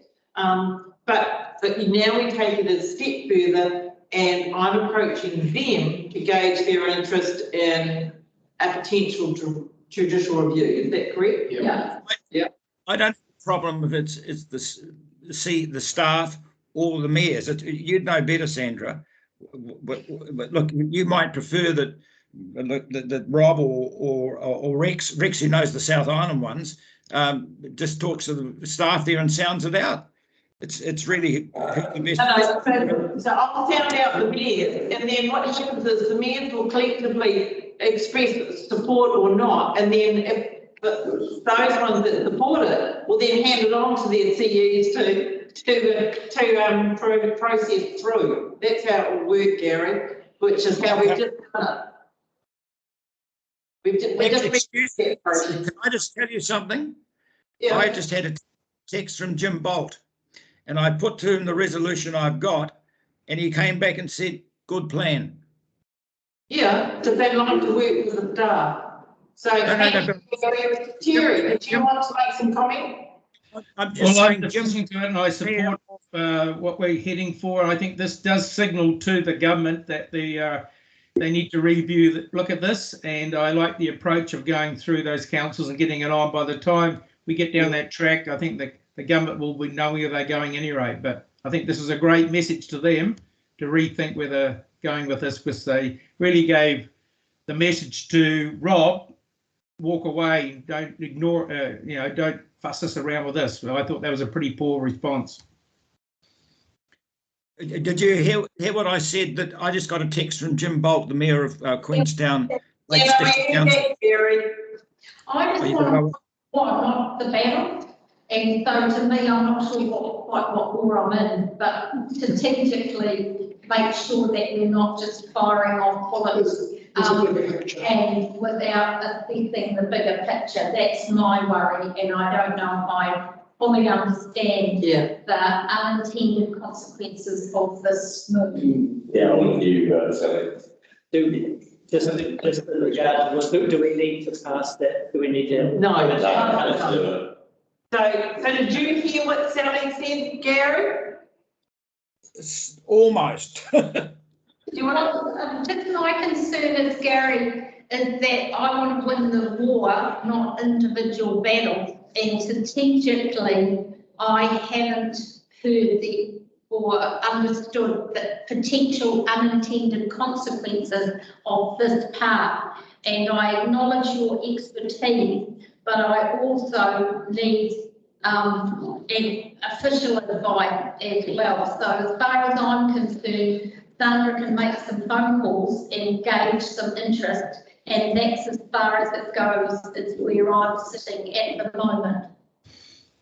Well, the short answer is that we've listed in paragraphs 10, 11, 12, 13, 14, how unfair it is. I would have thought we'd pull our socks up and make a bit more of an effort. It's not about not making an effort, and this might be the right way to go. I just haven't heard whether it is or not. I've heard opinion, that's all I've heard. Can I offer some subtle advice? We are in the process of contestable funding for many other things. Yeah. So whatever we do here today, is could potentially compromise the current works that we have in the pipeline. But let's just send out the other bits and come back and decide the strategy. Yeah, so Gary, I think we'll leave it Just informal. as an informal thing to see where it goes, and then I can bring that back to council. Okay. Okay, because we just need to be a little bit careful, because we have already lobbied DIA around this, and they're not very open or receptive to any change. And so I feel Kelly's concerned about not wanting to push that envelope too hard, too fast, and it may be strategically too soon. Except DIA are their own bosses. They think they can do what they bloody like in my dealings with them. And it's about time they got. Gary, you're a public forum, and so they're not here to defend themselves, so we need to be mindful and respectful of other people when we're discussing an issue. I've repeated in public. You what? You're preparing? Oh, okay, that's fine, but not an hour forum, thank you. Okay, are there any other comments, Tony? For me, it's about doing what is right, not prostituting ourselves because someone's got $1 over here, but we only get it to do this. For me, I don't do my own business like that. I couldn't care what the thought is. It is what is right and head down that track. And at the end of the job, someone says, well, they're not having that anymore. That is a consequence of that decision. But at least it makes that decision a good decision and one you can stand beside. They're not going to take it off, I tell you. They cut it off for that reason and you go public, someone's going to look very silly. So I don't think our heads need to be doing what is right.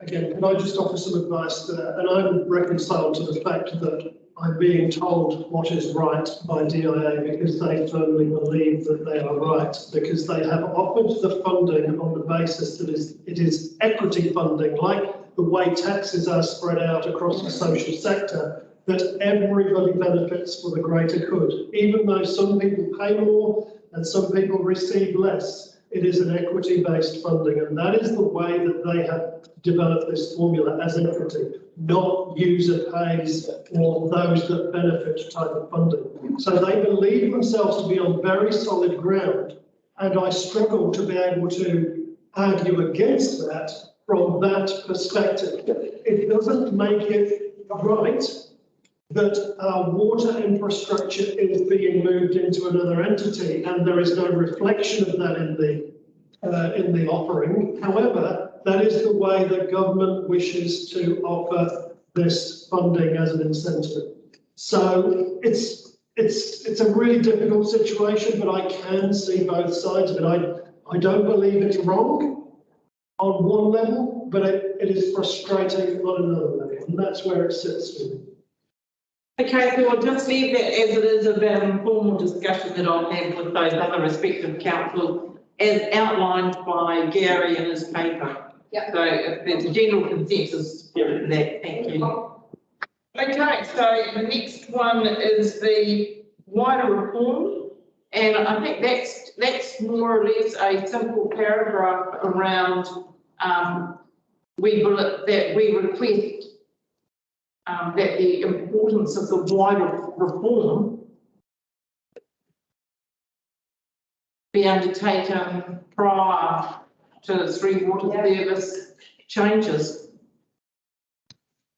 I would like to see. I'm just trying to start. Something put in there about we require disclosure of proposed reform. Now, they won't like that, but, you know, we need to get disclosure of proposed reforms. You know, I hear very loudly that Roman is one. You know, you talked about now the territorial regional authorities. You know, we need to get something of the big picture. So if we're going to do some of these things, and they won't like it. So to put the words around that then, Murray, is that we request that government outline the impact of the wider reforms at both the governance and fiscal level. And what's on vote, because, you know, obviously Rob's hearing things that we don't hear, the public doesn't hear other things, and, you know, there's obviously some major things coming down the pipeline. And we're trying to make decisions on that. Well, how the hell does that do?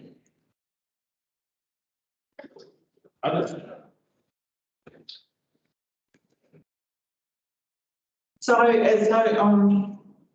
No, I've been one advocate that the model needs, and I've said for the last probably 2 years, that the funding model is local authorities.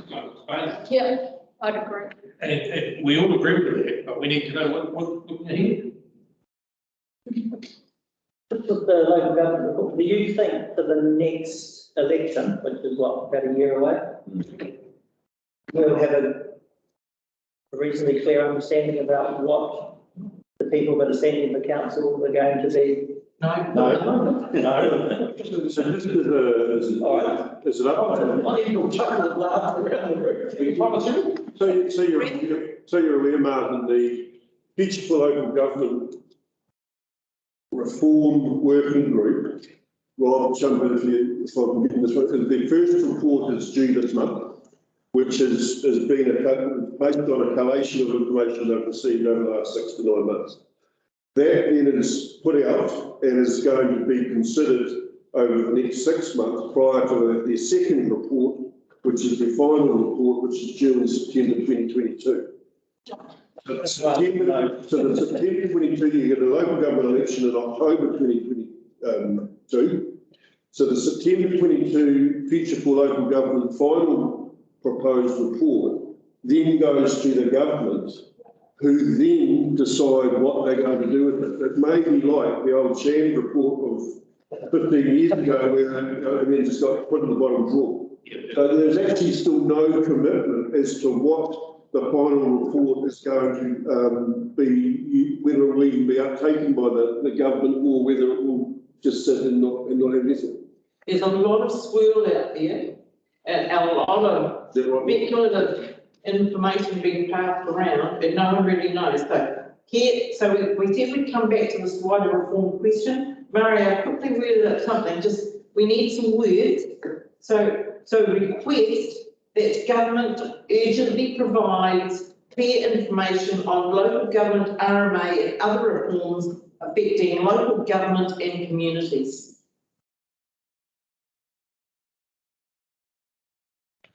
The problem is, we've got that. Yeah, we've got that. The difficulty is we don't know what the implications of all these reforms will be, particularly from a financial and operational perspective.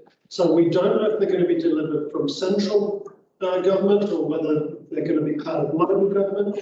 We're not able to advise our communities about the financial implications for our communities until such time as we understand where the functions sit.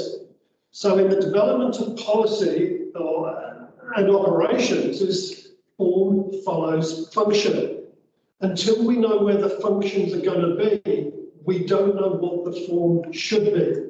And this is where Wellington needs to be far more open in terms of where does it believe the functions will sit? Because we cannot talk to our communities about costs, implications and functions until we know more about the structure of where it's all heading. Okay, I reworded it in my list.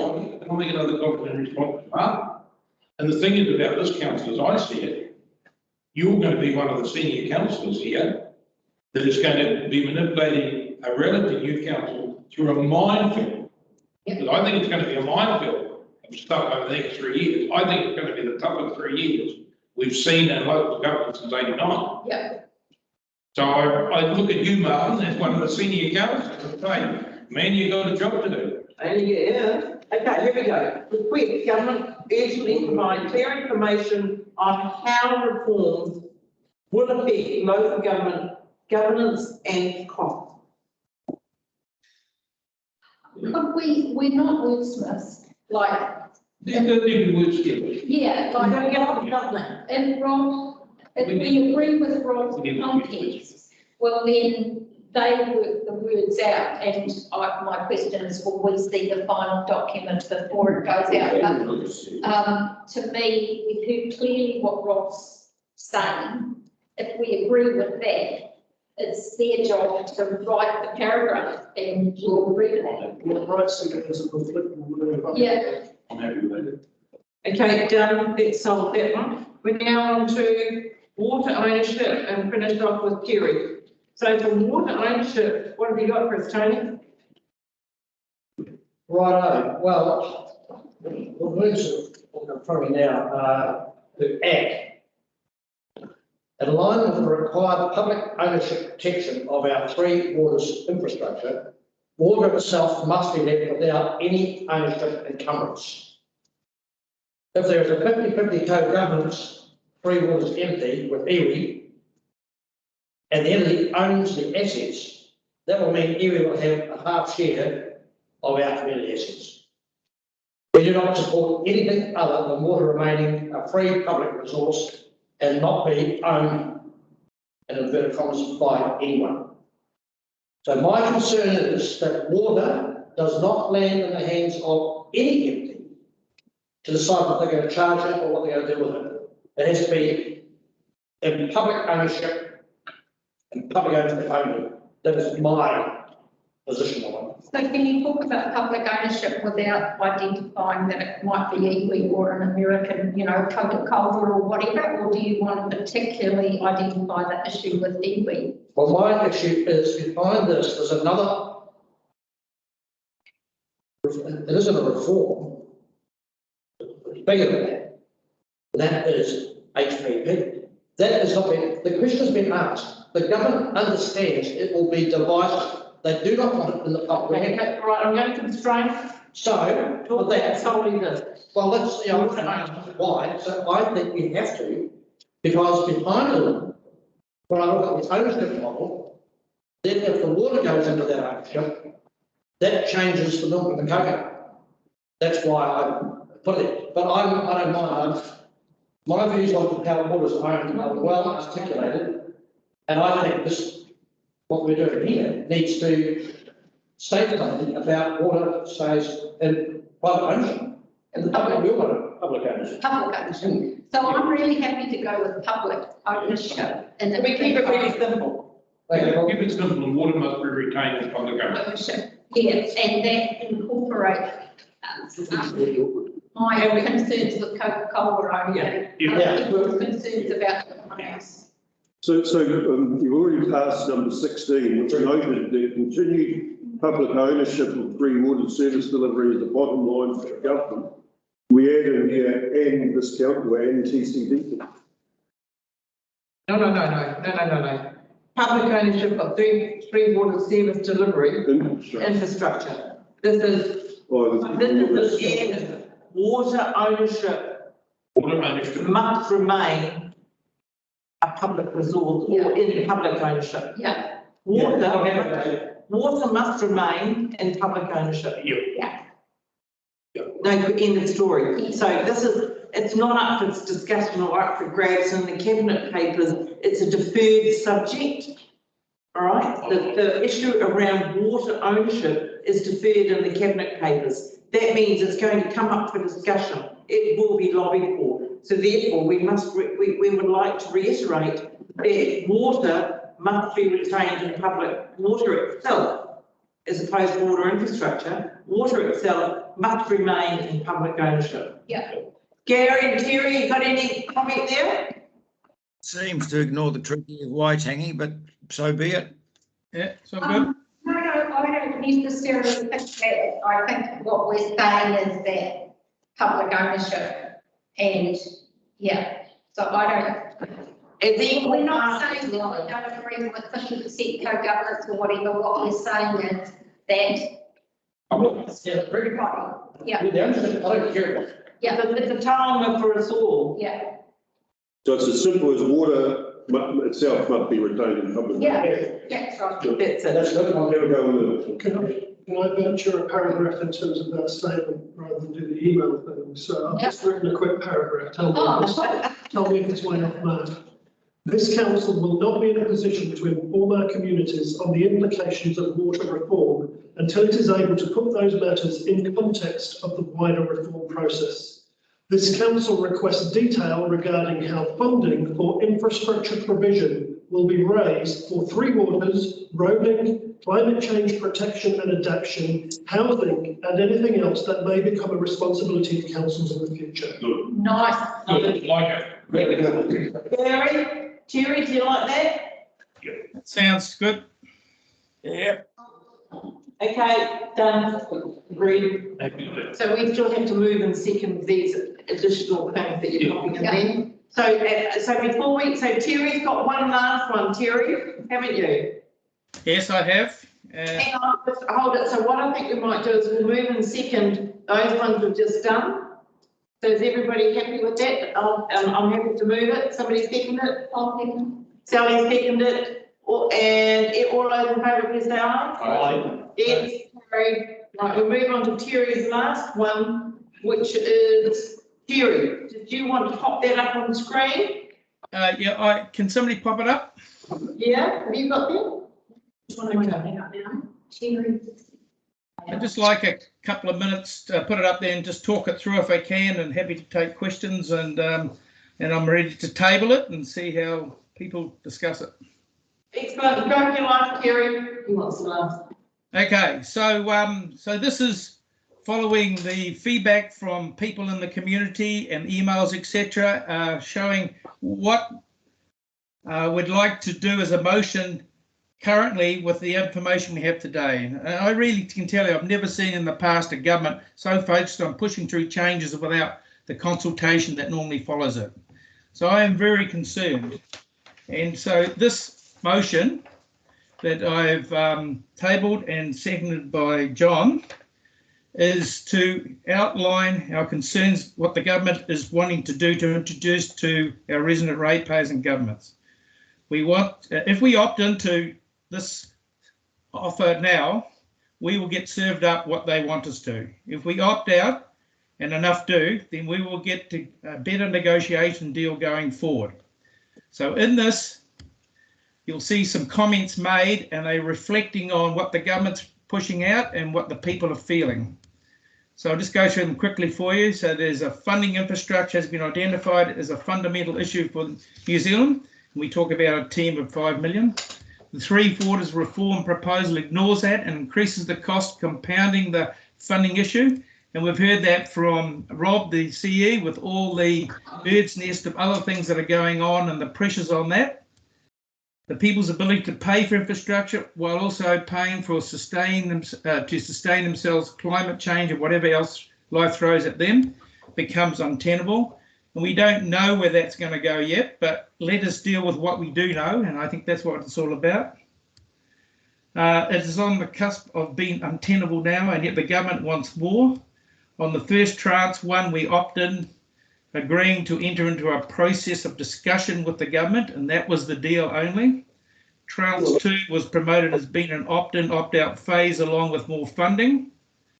And I think while on one hand the government argues underfunding is an issue, we do hear that they dishing out $2.5 billion to TLAs to say spend how you like it. And that to me sounds like a bribe, and it really concerns me, and I've had a lot of feedback on that. The minister's asking if councils are opting in or opting out. It prevents us from making decisions in accordance with our legislative obligations by not providing correct, cogent information applicable by us, by which we can make a decision. And this is all we ask. We are representing the people, the ratepayers, and they have a right to know. And of course, this just throws the whole thing, our ability to consult with our communities. It makes it a sham. Meanwhile, the government is consulting with iwi at every level, individually, hapu, iwi, authority, and marae, etc. The failure to consult with the rest of New Zealand Sami is a failure of epic proportions. It is what democracy is about. Nor is the government considering other options, but instead offering a steady stream of rhetoric and incorrect and inapplicable information in the name of intelligence. As a team of only 5 million, we must continue to plan around what we can realistically pay for. And on the basis of all the above and the failure of the government to provide cogent, detailed information for the district, we move to opt out. So this is a motion to opt out of the government's proposed plan. I was of the belief that 1 October, the government was going to form itself into cabinet and come back with a decision of where we're going forward. So I'm really concerned about when this opt-in, opt-out proposal triggers itself. And that's why I've raised this today and like you to table it for discussion. Martin. So I just wanted to get some clarity around the opt-in, opt-out. So the chart tranche one that we said we were opting into to get, and we got the money and it's being used for the water meters. And that was all about, tranche one was all about an agreement to opt in for discussion purposes with the government on proposed reforms. So because we opted into that, are we currently sitting in the opt-in for the entire Three Waters? So tranche two was when we were going to be, we were at that same time, they talked about tranche two, it was the second phase, where we would be giving another opportunity to decide what we wanted to do going forward. So, but instead, we're now in an 8-week agreed discussion period.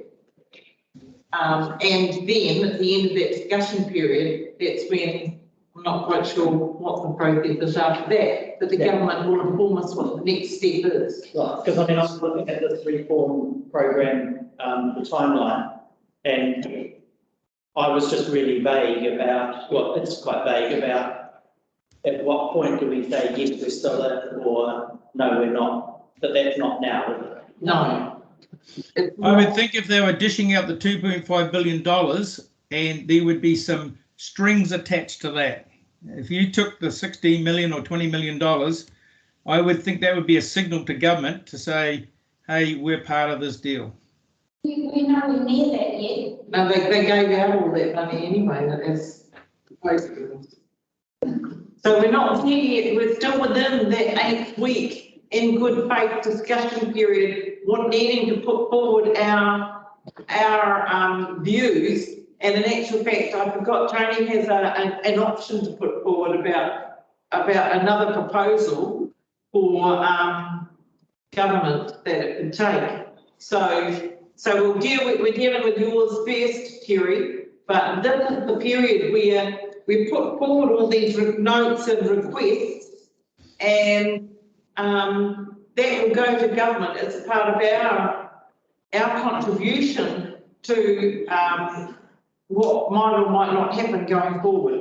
Can we hear Tony's discussion in general to this, please? You want to hear Tony's? Yes. Okay, so Tony has a suggestion as Tony.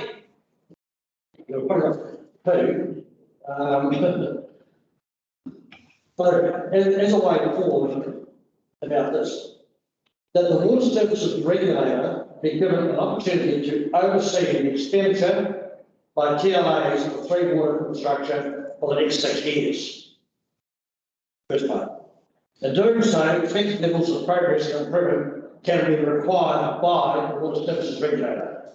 So they can put something around it to tell us what we are going to do.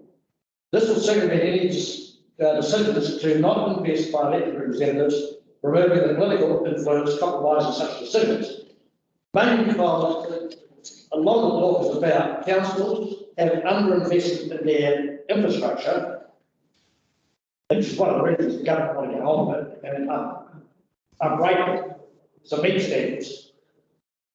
And then this suggestion will save cost, time, and ongoing concern over the affordability and direction of Three Water assets. Now, that's come really from Ashton Town, who's the mayor of Mandarin, as a way to look after that, right, for his merit. And then for me, I think I'd be wanting to say the government further on the basis of the information provided to date, the TCEC indicates its intention to opt out. A lot of those have already said that, until such time as what we've asked for is provided. So let people know that we are not happy, and if we don't get it, we are.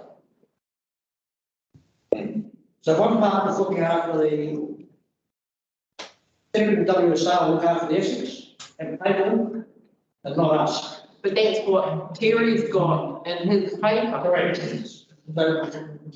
And if I could just say that I watched the Minister Mahuta on Q&A the other day, and I know there's many councils prepared to opt out already. She wouldn't refer to any or the number that were in there, but there's definitely numbers of councils now who are prepared to put their hand up and say enough's enough and go back to the government and reconsider their whole stance on this. Is that the feeling? Do you know the number, Rob, of councils prepared to opt out? I have no idea. I've seen probably gestures from 5 or 6. What I will say is an audit letter has just been signed. The audit programme from Audit New Zealand next year is going to be putting our 3 waters under serious scrutiny. I'm not expecting the best news from that particular exercise. So it is being dialed up on local authorities. So if we think we can influence Wellington in terms of saying, give us a break, I think it is going to get worse and worse for the next few years because it is seriously being dialed up. So we've got 2 different ideas for. Did Terry want to finish? Terry, did you want to finish? Oh, Rob's destroyed me now. So it looks like it's a mandated thing. So, you know, I go back to, you know, I've been told always tell the truth. If you can't tell the truth and you can influence finding the truth, look for the way. I just think, honestly, our ratepayers are saying to me clearly, what are you doing, guys? What are you doing?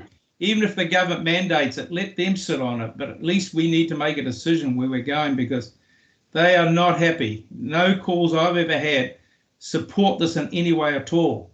So while I'm representing their views, I'm just trying to put it to the table. This is their views. This is not my view. This is their views. Well, can I? Sorry, Gary, me and Sally. Yeah, well, I just wondered what we've been doing for the last hour and a half, because if we vote for this, we don't send the other stuff off, I gather. And that's just doesn't make sense to me. I thought it was an election policy campaign when I read it, first of all. Look, we've got to face reality. It's going to happen. We have to get the best deal we can. And I have no doubt that if we don't go in, other councils that don't go in, the government will mandate it. They have to. Just read how bad the water quality is in parts of this country. We have to have a national system which covers it. And we've got to be realistic and just get the best deal we can rather than coming and saying we're opting out. So I completely oppose it. Where I fit is that we have spent the morning talking about how we're going to respond in this 8-week period. However boring it is, we are in a process. They will get this feedback. They will feed back to us. And then I think we go from there.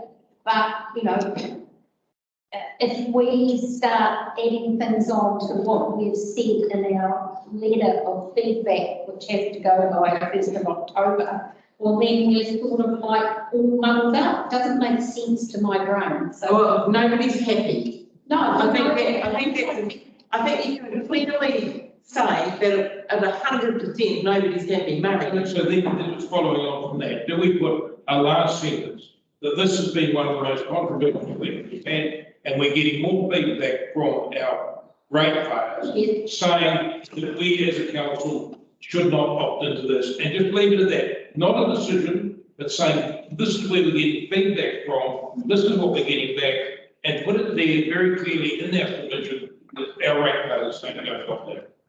That's not trying I think that's perfect, actually. I like it too. I like that. Terry, what about that? Yeah, well, on the basis of the discussion today, because I did think this was the opt-in, opt-out discussion, but as Rex has clearly told us, this is information going back for a 1 October for the government to come back to tell us whether they're going to mandate it or what they're going to do. So a clear discussion like that, I'm happy to leave this on the table and go along with that, a strong wording at the end of that 25 or 26 notes, saying our stance is exactly what you're talking about, Murray. Okay, so Murray's going to move that, and so there are 2 things, but so there's Murray's one to go on the table is that we have a clear direction from feedback. Yeah. What is it? Clear direction for feedback that council. From our ratepayer feedback, that the council should vote against this legislation and should vote to opt out. vote to opt out. You can put it. And Vote just to opt out's important. Okay, no, that's good. It's not saying we are, but it's saying there's a big. But I think also Murray mentioned about the amount of feedback. Agreed. Yeah. And the. All of the feedback has been opt-out. Most controversial we've had for a number of years. Yeah. And the greatest number of commitments we've had, and I think if we took collectively greater than the. Well, lots of questions, comments. Comments, not submissions. Yeah. There's a lot of them saying we don't have enough information. Yeah. Put the word around that, and I think. What they're saying. You got that one? Yeah, we can throw The other one. the submission back together, government. The other one is, so what Tony said, so Mayor Ash Tanner made the statement that why don't we park everything around the Three Waters reform until the water services regulator has had time to embed, because we're getting that regardless, has time to embed and can monitor the progress and improvement of local authorities in regards to three water service delivery. So that's a recommendation, a suggestion that Tony's made. So we're actually then providing another option. And so under the Local Government Act, we have to provide, when we're making a decision about anything that we want to do, we have to provide a range of options. And we have to say why or why not those options are appropriate and inappropriate. The government has not provided any options around Three Waters reform. So in this respect, Tony is actually offering up another option for councils to consider, for the government to consider, and it falls in line with the call from a number of local authorities for this to either go on hold or to be slowed down. Doesn't hurt to put it in. Haven't we said that in the motion already about slowing down?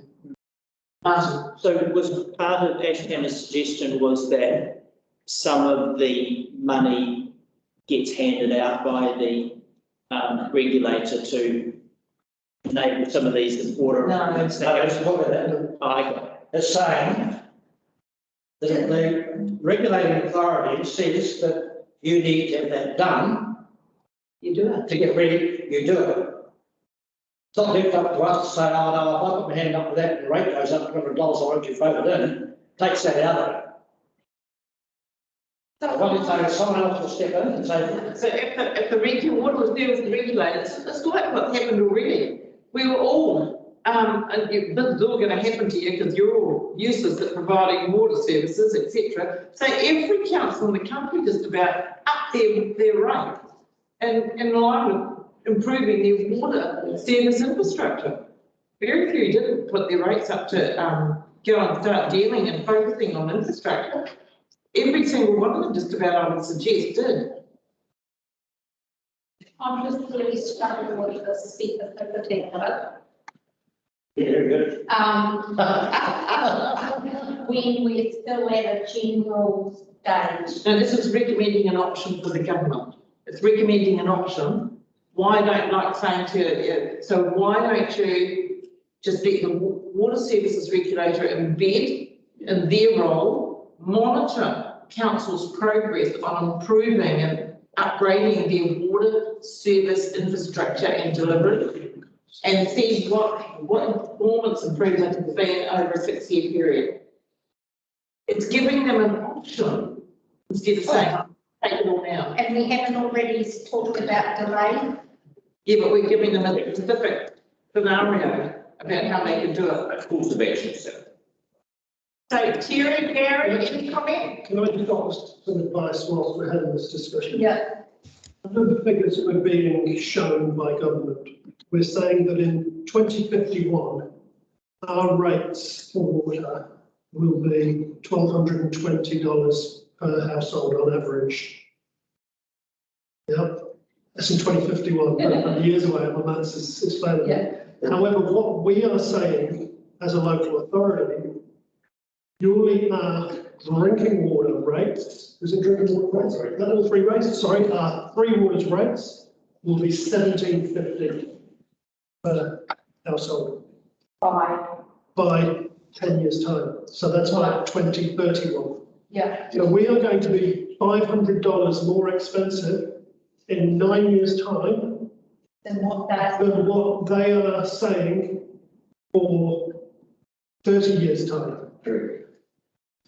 And you believe that? No, I don't believe it for a minute. Again, what I'm telling you is the information that we've been provided by government. I know. So what we are talking about around this table is saying we don't believe the information and we would be more prepared to risk the fact that our community will be paying $500 more in the next 10 years than we would be under this new organisation. That's just some context that I want to throw around this table when we're saying we want the best deal for our community. We don't know, because we are prepared to put up the rates $500 more than this organisation or entity will do in 30 years' time. If we went with entity A, they're saying that 1220 in 2051 will be $800. I still don't believe it from Well, a. again, it's what we are given by Wellington. So the other side is to say, in terms of, sorry, why I started this discussion, was if we went to the regulator and said, regulators, and we then said we would like an economic regulator to come in and limit what we spend so that you can balance desire against affordability from an economic perspective, where would that leave us in terms of making the change that we need to change when we're already going to be $500 more expensive in 10 years than those entities will be in 30 years? I just want to throw that in the room because you're fighting against numbers here. So if we get the option, we just go with what Murray said then. Yeah. Is that right with you, Tony? At some point, we've got to limit what we say in numbers because this is actually politics. And sometimes politicians need to be politicians rather than relying on the science too much. But we've got to be very careful in what we ask for. Yeah. But that's their best guess, if I can just quickly jump in there through the chair. That's their best guess, Rob, and they also haven't funded out all the cost of the decision-making boards and all that. They talk about those budgets haven't even been constructed. And my understanding is that the glass of water you drink today will the same quality as tomorrow. It won't change that. We're being told that. But I can bet your bottom dollar it'll be more expensive and more like the cost of champagne by then. So I'm really concerned at the budget constraints, or the predictions they're throwing out there as being realistic. It's best guess. Murray? I was just going to say, I aligned these for the power reform of the late 90s. And Max Brexit brought in, under a national government, which I didn't support, right, that power was going to be much cheaper in a competitive environment. We've gone down, we will pay much more for power, and I don't know whether any of you read the paper last week, but Forsyth Partners in analysis, the genesis of the only power company making a satisfactory return and saying me-free and Contact and all these others had to basically up their prices to make a satisfactory return because the competitive environment and what return on investment. Now, that's taken 22 years to get down the track, but that's where it is. And I just say to John, I can see history repeating itself. Yeah. I'll leave it to you. Gary's got a question. On the Tanner resolution, we're just going to hold on with that paragraph for now, knowing that we are in a process, we can come back to all of the above. Oh, sorry, I'm interrupting Terry. Who did? Terry. You finished, Sally. You finished, Sally? Oh, sorry, Gary. Gary? Look, yes, one thing we just have to take into account here. There are some definite benefits from what's being proposed. Look, economies of scale, to have these four entities, there's no doubt that the ability to borrow money, all the other things that can happen are going to be of benefit for the nation. And we just can't ignore that. Our own vested interests in the end, it's like the way that internal affairs talk about their funding of, we do it for the greater good type of approach. The reality is, in the end, if we're going to end up having bad water around the country, well, that's not going to be good. The government are going to do it. I think, I've repeated, they're going to do it by mandate if we don't go along with it. So I think realistically, we have to get the best deal we can, and I can't repeat that anymore. I think everybody in the room agrees with that. My major We may not agree, but we understand that. My major concern for discussion in the room, ongoing discussion, is that we are legislating for an improved water quality. We're having an economic regulator to make sure, and a regulator to make sure we achieve those standards. At the same time and in parallel, we also want to create climate change adaptation and protection. There are massive costs coming our way. We want to massively up our house build in New Zealand and rezone land and put all the infrastructure in for that. Which does this government have the priority to deliver? Because as local authorities, if we are charged with climate change adaptation and we have to do it, it's still the same ratepayer going to be paying for it. So which do they have the priority over? Is it complying with the drinking water, sorry, not with the drinking water, complying with all of the water regulations, or is it climate change and adaptation? Those are the big things that our communities will be seriously affected by. At the moment, they are not affected by the quality of the water that they have, but by 20 years' time, when we're starting to do the climate change adaptation and protection work, they're going to be having big bills to comply with the water, and councils are going to be asking them for big money for climate change adaptation and protection measures. It's just to gain that flavour of where the priority lies from this government, so that we can advise our communities of when those bills will be coming and how they need to be prepared. Does that make sense? Yeah. Yeah. Totally. So we've just got one last job that we need to do. We need to move those two last paragraph insertions by Murray and one by Rob. Yep. So I'm happy to move those again. Tony seconding. I want to be clear what they say, because which one? Could you read the wording out, please? Rob read out his piece. Oh, that was all right. Yeah, I agree with that. Yeah. Right, and then Murray was putting in the additional piece around the majority of ratepayer feedback is all saying to opt out. And there were a few other words around that as well, so that we give a clear indication to the government of the direction of our community. Yeah, okay, that's fair enough. Okay. So, you happy with that? Yep. Everybody happy? Yep, very. Okay, all those in favour, please say aye. Aye. Against? Carried. Thank you so much, everybody. Herewith end of this lesson. The meeting is now closed. Thank you so much, everybody.